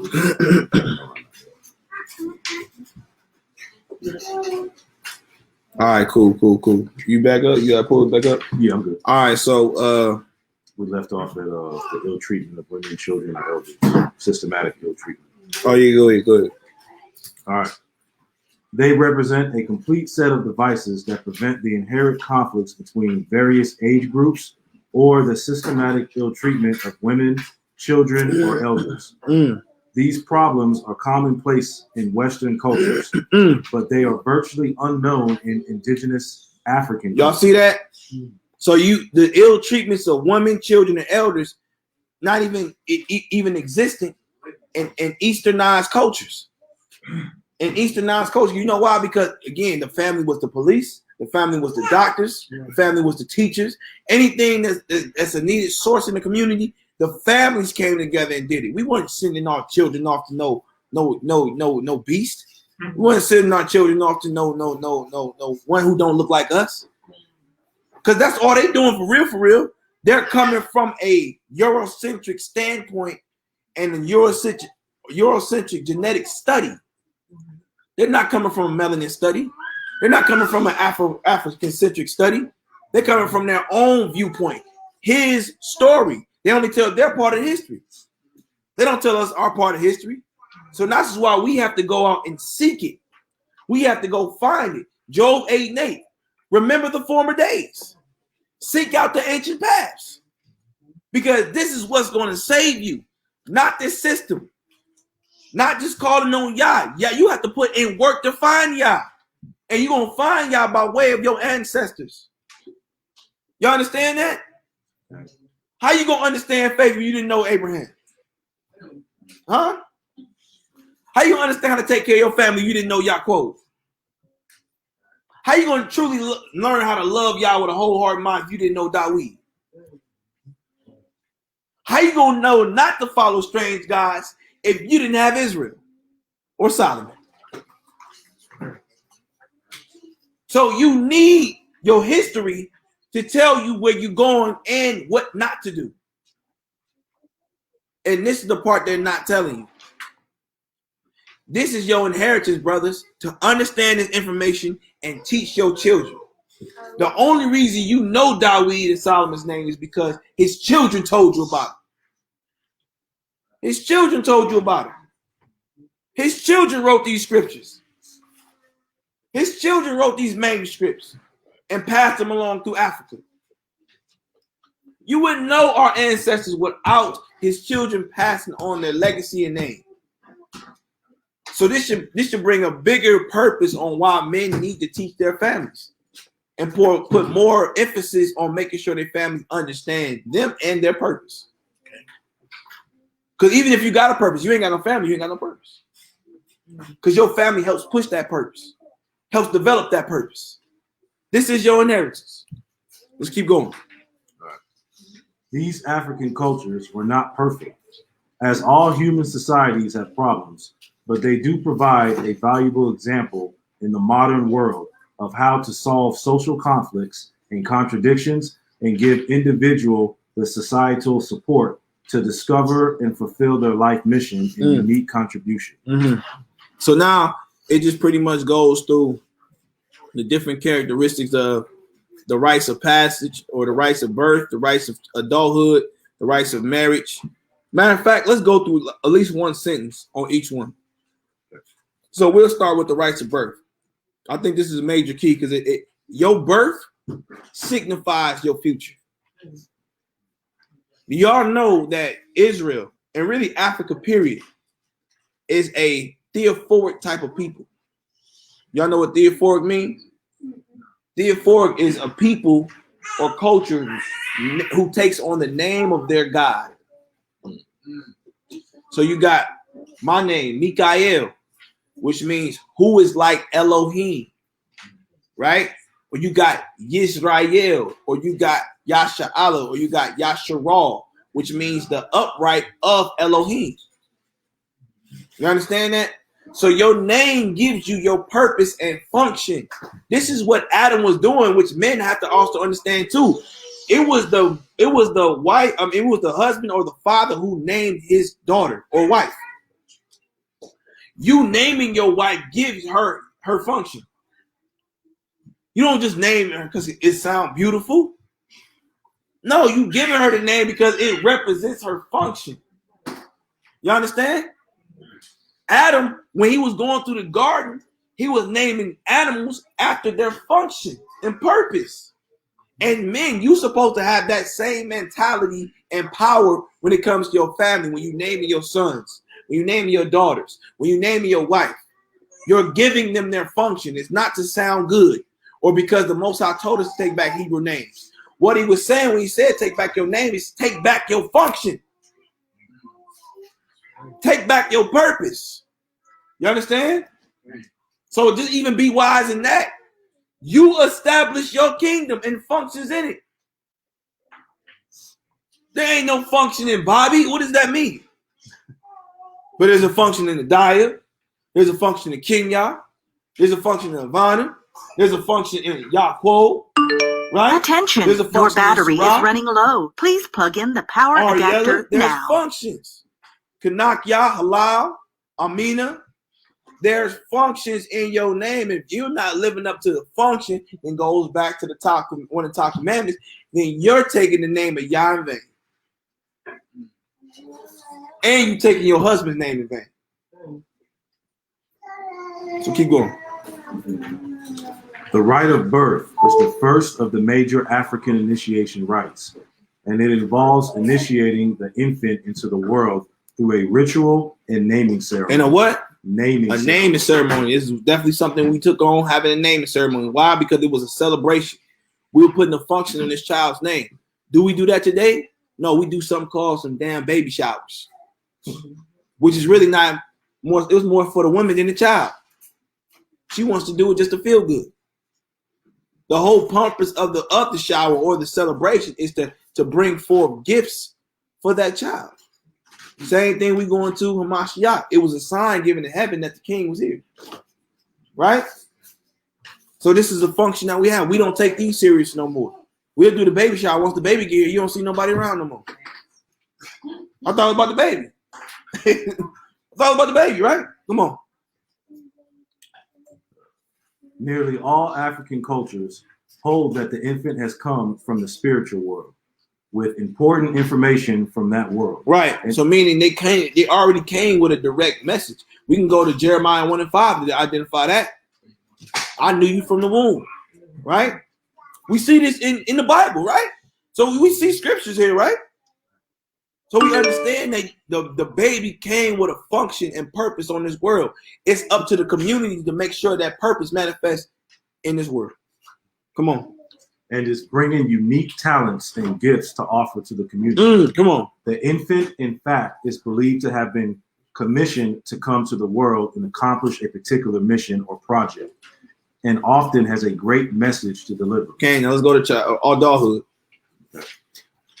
The rite of adulthood is the second major initiation rite, and it is nowadays the most popular among the set of rites. Mm-hmm. Most people today assume that rites of passage only refers to initiation into adulthood. Right. And they are often not aware that adulthood rites are only one set of rites within a larger system of rites. Right. And even in our culture today, most people, when they try to initiate you in adulthood, what are they pushing on you?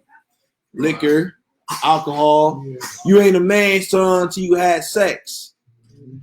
Not even referring to marriage, just having sex. You ain't really a man till you had one. This is the rites of passage in this Eurocentric society. Come on. Adulthood rites are usually done at the onset of puberty age, around 12 to 13 years of age in many cultures. Right. And they are to ensure the shaping of productive and community-oriented responsible adults. There is nothing automatic about youth being productive members of society. Right. Nor is there anything particularly difficult about transitioning from a child to an adult.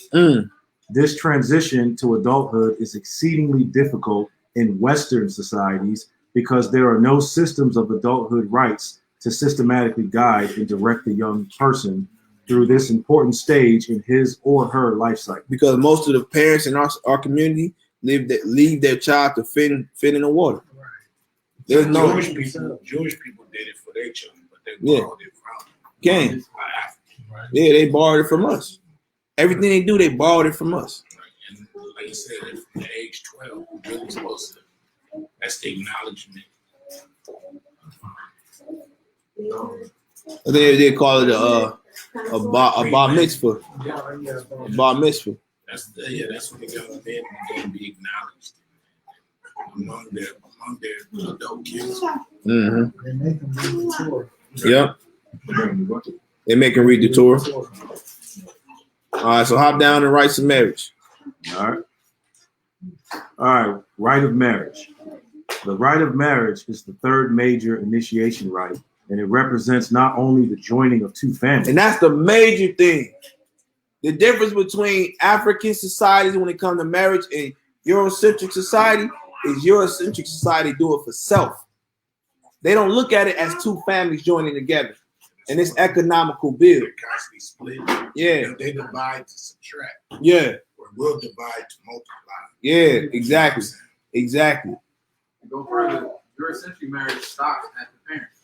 Mm-hmm. Right. Yep. Mother-in-law, I never heard nothing past that. Yeah, exactly. Exactly.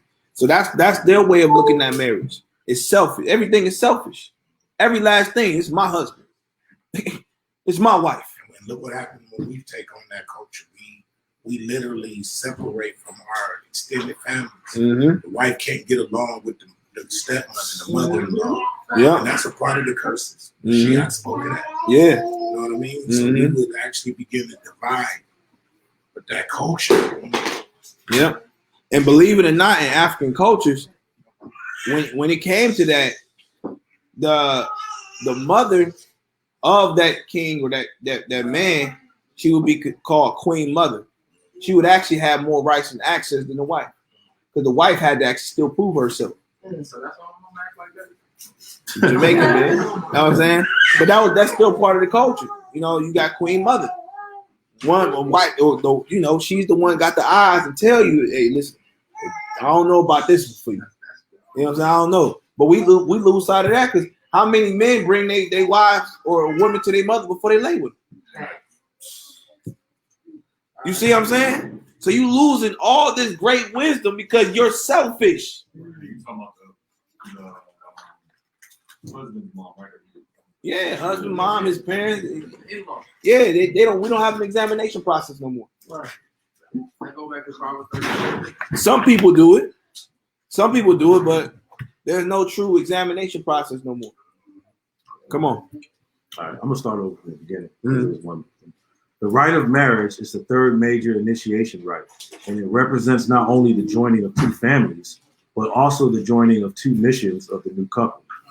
In other words, the marriage rites are performed for not only the coming together of male and females to procreate and perpetuate life, and come on, and the coming together of families. And the what? Coming together of families. How do you even know her family is good for your family? Right. That was actually a key component when it came to marriages, y'all. When I went to Africa and I talked to an Ashanti, he said they did a full examination on her and her family. And he couldn't even see her till they got done with the examination. And they found any type of blemishes or issues within the family. He don't care if it's blood pressure. Multitude of counselors get saved. Uh-huh. So it's like coming to America. Yeah. He literally, if it was any inconsistencies in her bloodline, they told him, hell no. You're not joining our families with that. And most men are like Hakeem. You want to go to Queens and find this one. I don't want no woman. Yeah. Like that. This was all literally a protection system. But we really supposed to be wanting the woman that's like whatever you like. Mm-hmm. Whatever you want. The royal, Right, your right. highness. Part of the woman. No, not us. But seriously, you know what I'm saying? We had systems set up for protection for men and women. Men and women, and it was a confidence. And when I say proud, I don't mean like prideful, but it was a proud thing to have something of purity come in your family. Yeah, it was very honorable. Very honorable. Anything that was tainted was a disgrace. You wouldn't even want your name on it. Nowadays, we sitting here, we'll gladly join it. As long as it's feeling good. You know what? We'll gladly join it. It's movies like that, like Coming to America, that keep us in that Yeah. whole mind state. I need to get one. I think for herself and all this. And it's like you know, they really went through generations to find that one. To find that perfect one. That woman was. See, this is the problem we have. We think because we've been taught romance, Right. we've been told to shoot in the dark when it comes to relationships and marriage. Yeah. Now, sure enough, some cultures are probably really more strict than they're supposed to be. More, maybe could be a little bit more fluid in it, but for the most part, why they did what they did, as far as arranging marriages, it was for the sake of that unity between, first of all, because like we say, we're trying to say family, tribes, nation. You build kindred covenant within your tribe. That strengthens the bonds of the tribe. That strengthens the bond of the relationships of the family. You see what I mean? By doing that, what you're doing is producing healthy stock, healthy mentally thinking people. The only thing that separates manhood, humanity from animal kingdom is their mind. That's right. You see what I'm saying? Where they're relying on their genetics to procreate, but even they have enough sense to know that the strongest lion, the woman wants to breed with. You see what I'm saying? And that's bad because even if you look at Solomon when he was going off in marriage, Right. he still married based on the stature of the family. Stature of the family, they do. Right. So you're still aligned with the hierarchy. So you will build a stronger because the man, again, is mind. That's the only thing that separates us from the beast is our minds. So we will use our minds to make the strongest choices in the spouses we would choose. Okay. But we think that that's like, but the Gentiles basically, believe it or not, actually Gentiles, especially the elites, still do that. Okay. That's right. They still do that. We're the ones that don't do that. But they really get that from us. Yep. That's a cultural narrative that really comes from us. Okay. You see what I'm saying? But yeah, it's we because talking we've that. been put on breeding farms. Right. You know what I'm saying? Through slavery, we've been put on breeding farms where all we do is our DNA is registering. Let me make it produce more slaves. Okay. You see what I'm saying? So we just, we're having sex willy-nilly. And You see what I'm saying? The difference than our ancestors back then, because we take on that traumatic syndrome. Right. Back then, you have slaves who wouldn't even have sex because they didn't want to bring in those slaves. You had some of our ancestors who came off the boat, we'll see what's going on, and then jump right back in that water and drown themselves. Like I would never put my children in slavery. Nowadays, we pride ourselves on making slave babies. We're making slave babies. We literally have babies and send them off to their institutions. So we're literally almost genetically predisposed to creating children that's going to really benefit the system. Breeders. We are breeders. Most men are breeders. And that's what we choose from. Even when we try to come to this Hebrew dynamic. You see what I'm saying? And most sisters are what you would call basically, they were called, what they call the women in the breeding farms. What they call them again? Can't think the name of it. Yeah, but they literally are basically their emotional based. They're not really based in logic because they never really get the chance to see their children like healthy children and make one of them. I got one more thing. We good. All right, well, let's go.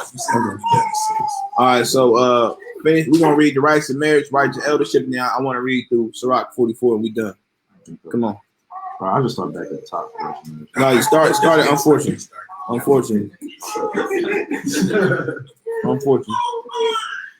Unfortunately, in Western society, a vast number of marriages fail as they are often based upon the couple falling in love. Romance.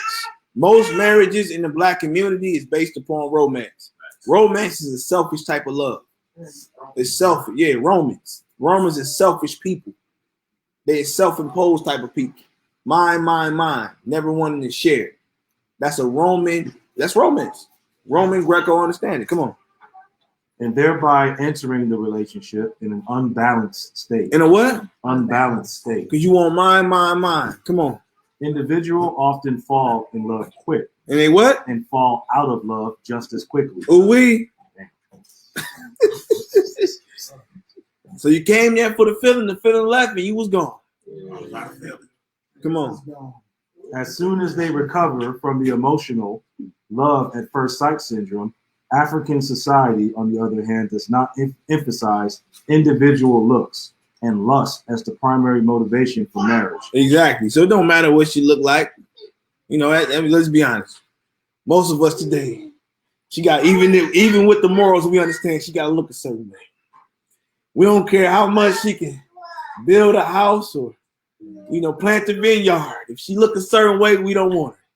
That's still coming from a westernized mindset. Believe it or not, bro.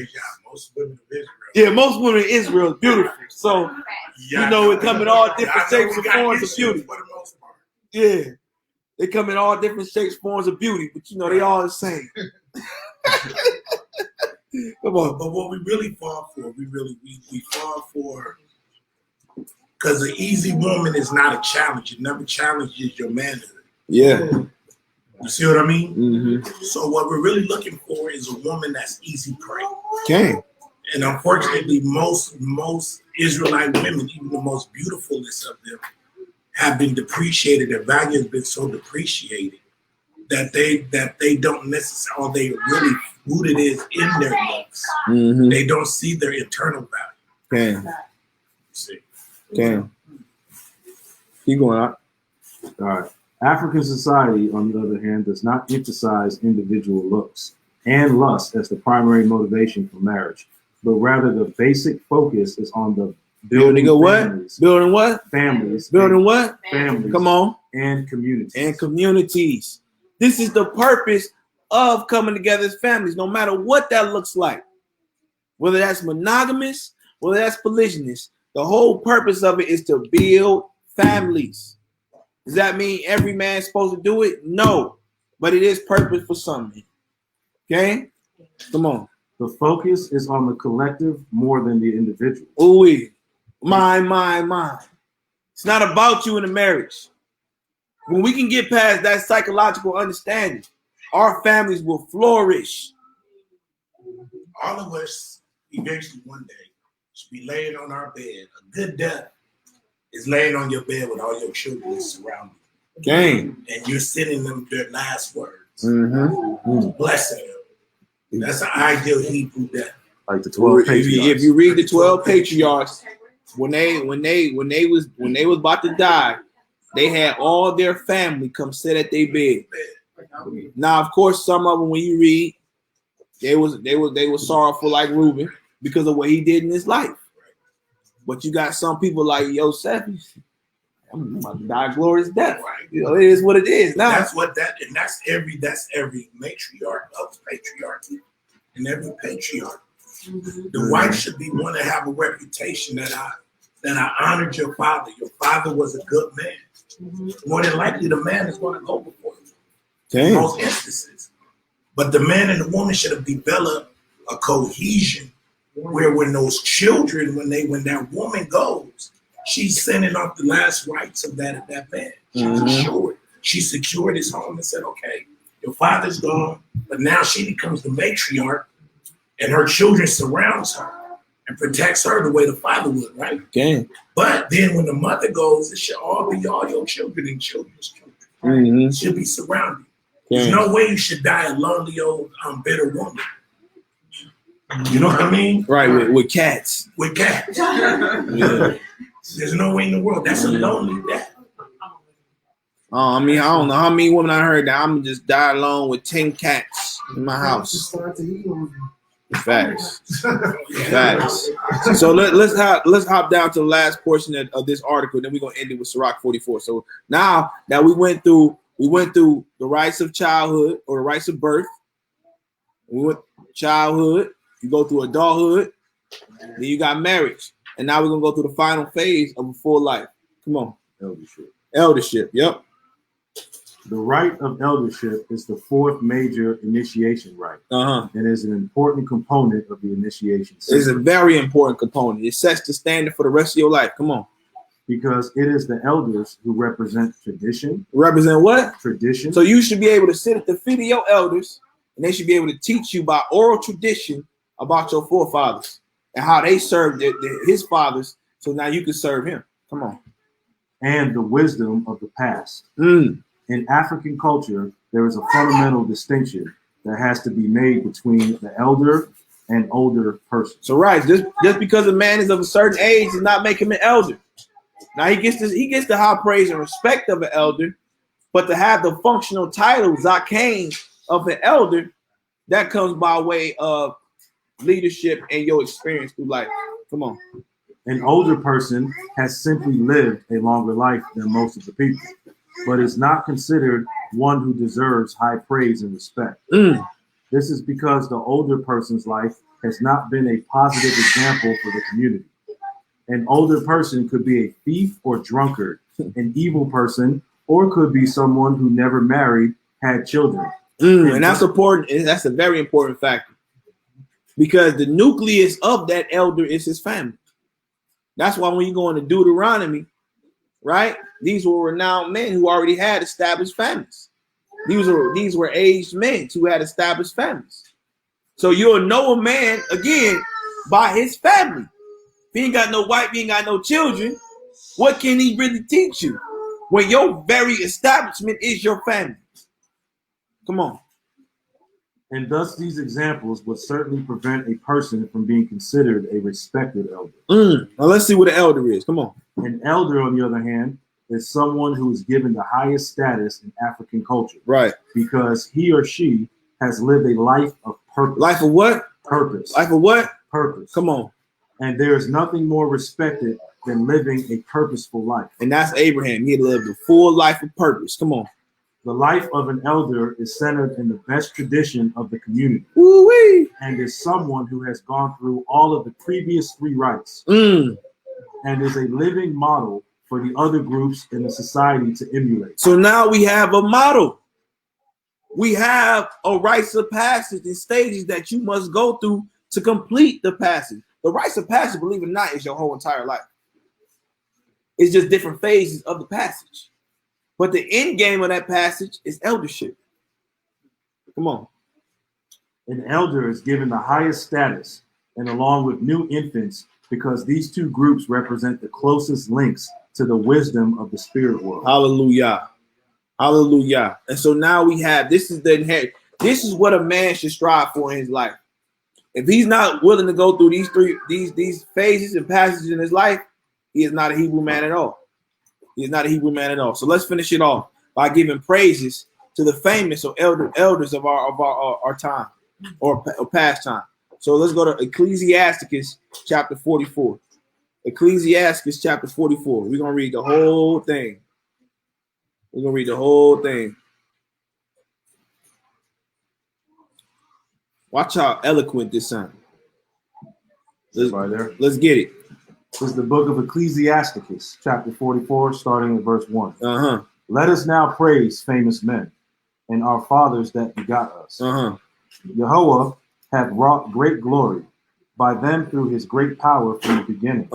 Such as did bear rule in their kingdom. And they what? Bear rule in their kingdom. So they was good men. They bear rule in their territory. Come on. Men renowned for their power. For they what? Power. Come on. Giving counsel by their understanding and declaring prophecies. Come on, come on. Leaders of the people by their counsel and by their knowledge of learning meet for the people. Wise and eloquent are their instructions. Come on. Such as found out musical tunes and recited verses in writing. Come on. Rich men furnished with ability, living peaceably in their habitations. Again, it goes back to this type of man lived a peaceful life because he followed the instructions of his father. It said, the Lord have wrought great glory by them through his great power from the beginning. What was in the beginning? His instructions. At the beginning of everybody's life is instructions. The beginning of your walk in his truth was instructions. When you were born, you had instructions. Before you entered into the womb, you had instructions. You already had a purpose. And so he's talking about men who fulfilled their purpose even before they got into the womb. Come on. Verse 7. All these were honored in their generations. All these were honored in their generations. Come on. And were the glory of their time. Ooh-wee, come on.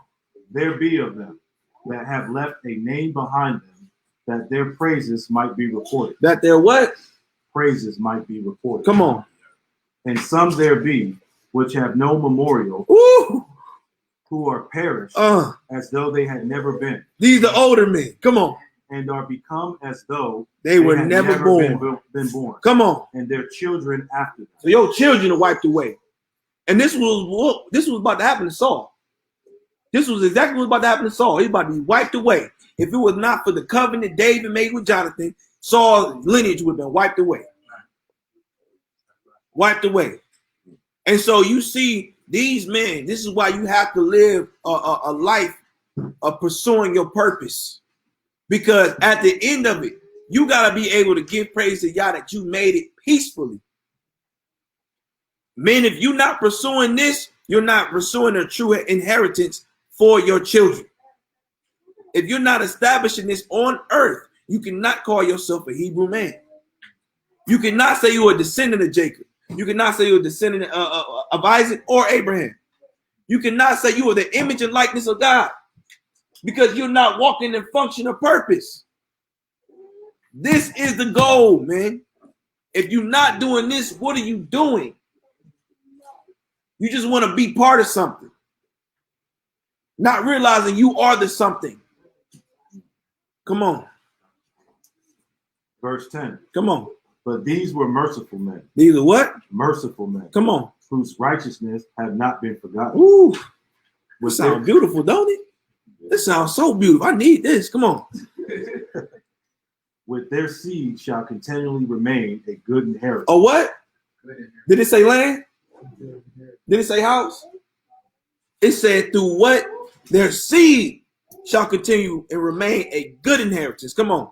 And their children are within the covenant. So through you doing your work, you certify your children in the covenant. Come on. Verse 12. Their seed standeth fast, and their children for their sakes. Ooh. Their seed shall remain forever. Goodness gracious. And their glory shall not be blotted out. Their bodies are buried in Shalom. In what? In Shalom. Come on, man. Come on. But their name liveth forevermore. A good name is what? Better than gold. Come on, brothers. Are you doing this now? If you die today, will your name be remembered through the ages? We sitting here talking, even Adam in his sin. We sitting here talking about Adam thousands and thousands of years ago. We sitting here talking about Moses thousands and thousands of years ago. We talking about Abraham thousands and thousands of years ago. We even sitting here talking about Saul. Saul, that his righteousness was still good enough to still be put in the book. Still be put in the book. Come on. Verse 15. The people will tell of their wisdom. Who will tell? The people. Ooh, come on. And the congregation will show forth their praise. So the whole body of Israel. Sound cold, don't it? Come on. Verse 16. So let's get through our ancestors. Come on. Enoch pleased Jehovah. Who pleased him? Enoch. Come on. And was translated being a what? Being an example of repentance to all generations. Come on. Noah was found perfect and righteous. Found what? Perfect and righteous. What does perfect mean? To be totally assimilated to Yah's will. Come on. In the time of wrath, he was taken in exchange for the world. Therefore was he left as a remnant unto the earth when the flood came. A testimony. Come on.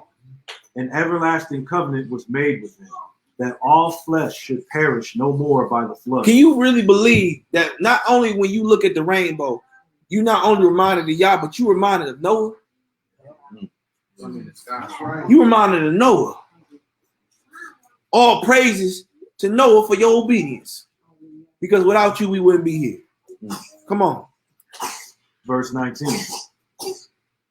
Abraham was a great father of many people. In glory was there none like him. Ooh. And imagine hearing about you 1,000 years ago. There was nobody like Humble. There was nobody like Adiah. There was nobody like Halal. Yaakov, Santi. Imagine hearing that 1,000 years ago. Your name is echoing through the generation, all by way of your obedience and repentance. Come on. Verse 20. Who kept the Torah? Who what? Who kept the Torah? Oh, I thought the instructions was gone. My bad. Come on. Of the Most High. And was in covenant with him. Ooh. He established the covenant in his flesh. And when he was proved, he was found faithful. And when he was proved, what is proved? He was chastened. He went through suffering. Then he was found faithful. A lot of us ain't went through enough yet to be found faithful. Come on. Verse 21. Therefore, he assured him by an oath that he would bless the nations in his seed, and that he would multiply him as the dust of the earth, and exalt his seed as the stars, and cause them to inherit from sea to sea, and from river unto the utmost part of the land.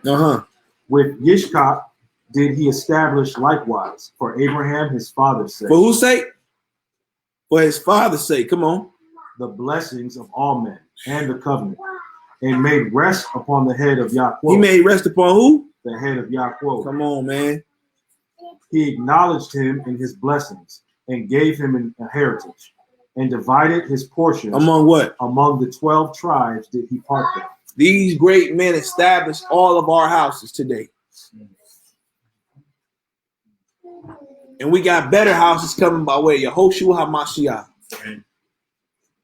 So my brothers, my question to you is, how will your name be remembered when you die? How is your families looking right now? Huh? How is your house looking right now? Will you have a great name that lasts through the generations and really last forever? And beyond that, will your name be found in the book of life? So with that, I say all praise to the Most High. The true inheritance.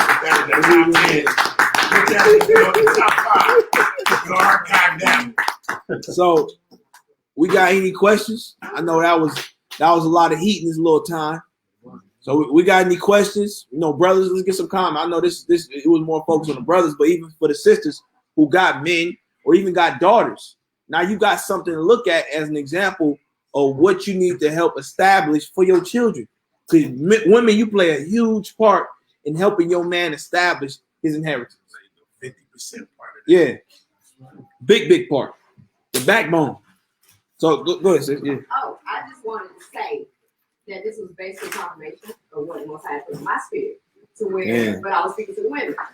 So I was in Proverbs and stuff, and you know how it references first. So it was basically saying, you know, how the women get wisdom, and I broke it down to the difference between daughters and Zion. And Proverbs 31 one. I introduced sisters the doggone thing because I wanted to be here. You started saying the same thing in my notes, like you're literally reading exactly what I had in my notes.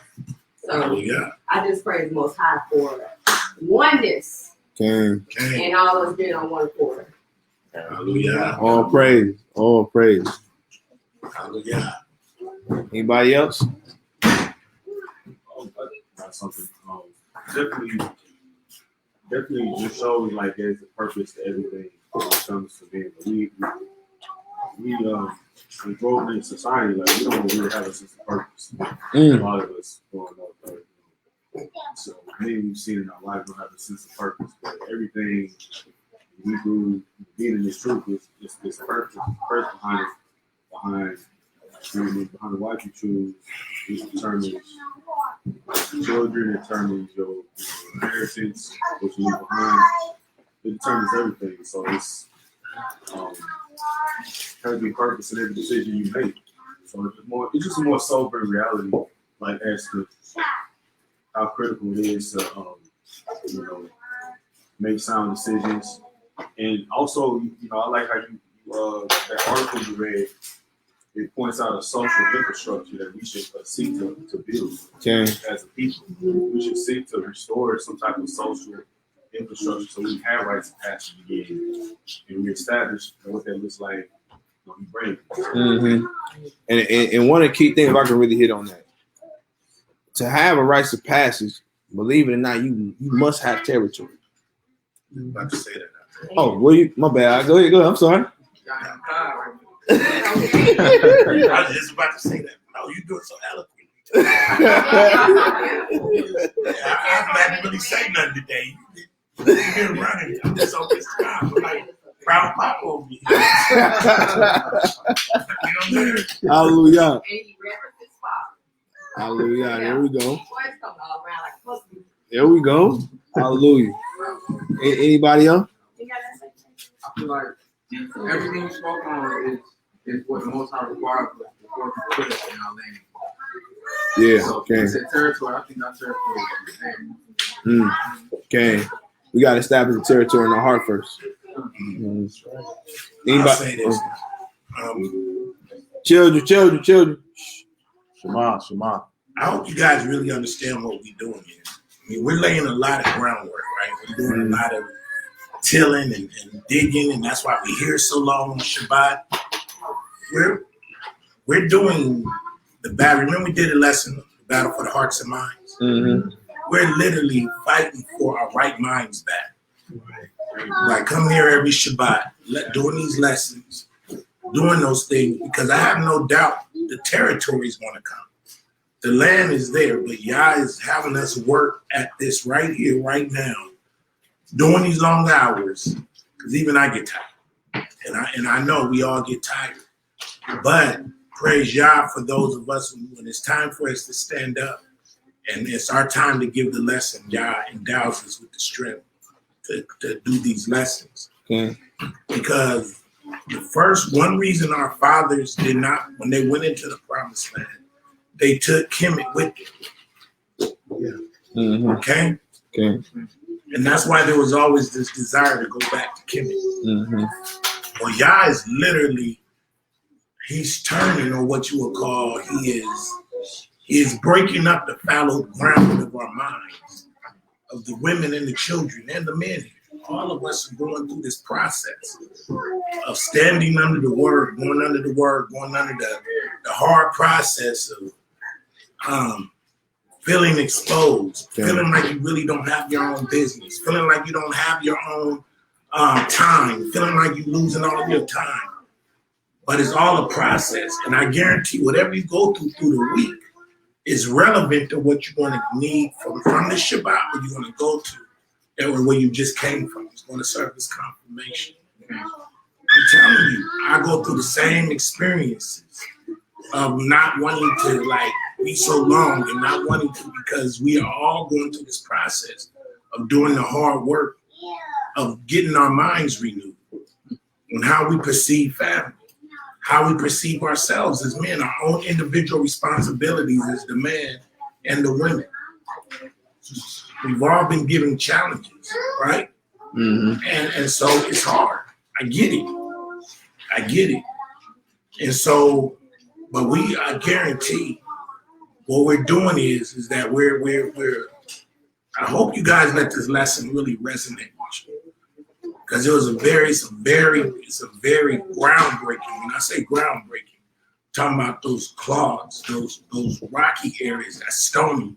It takes time to get those stones out of that soil and make it plantable. You know what I mean? To put the seed in.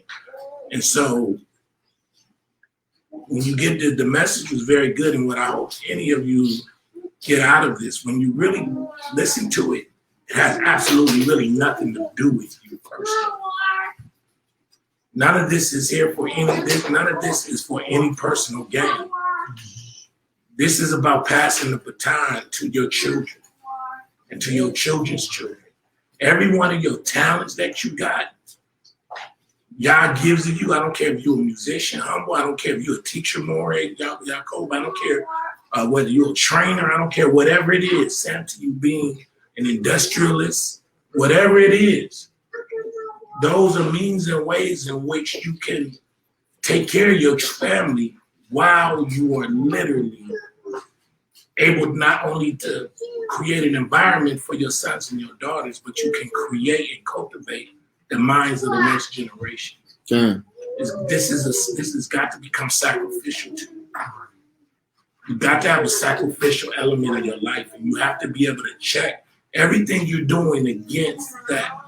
What are you doing to produce the image of Hamashiach through your children? Right? You got to do that. And so that means you got to get over your weaknesses. And you may have to die to your own personal strengths.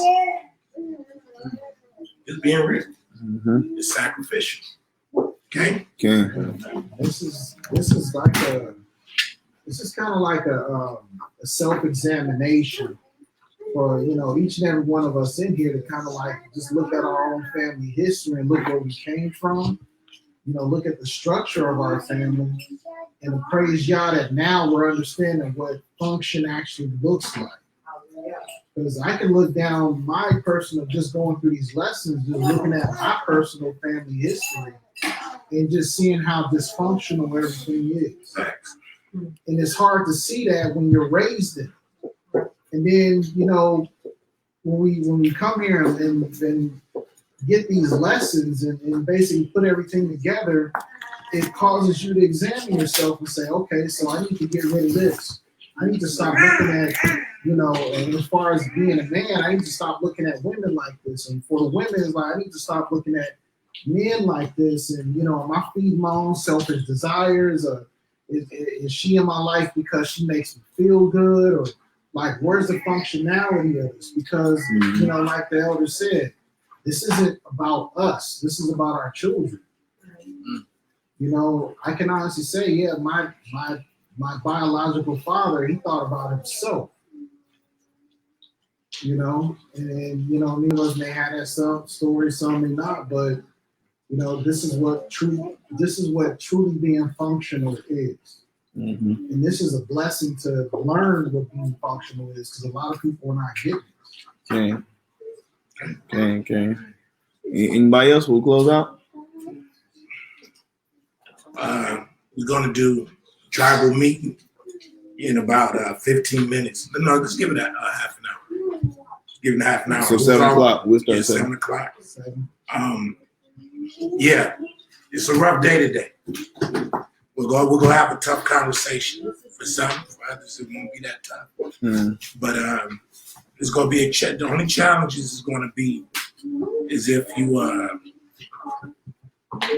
you're not willing to really hear from a selfless perspective. That's where the challenge is going to come in. And so we're going to talk about it. That's for men and women. That's for men and women. So let's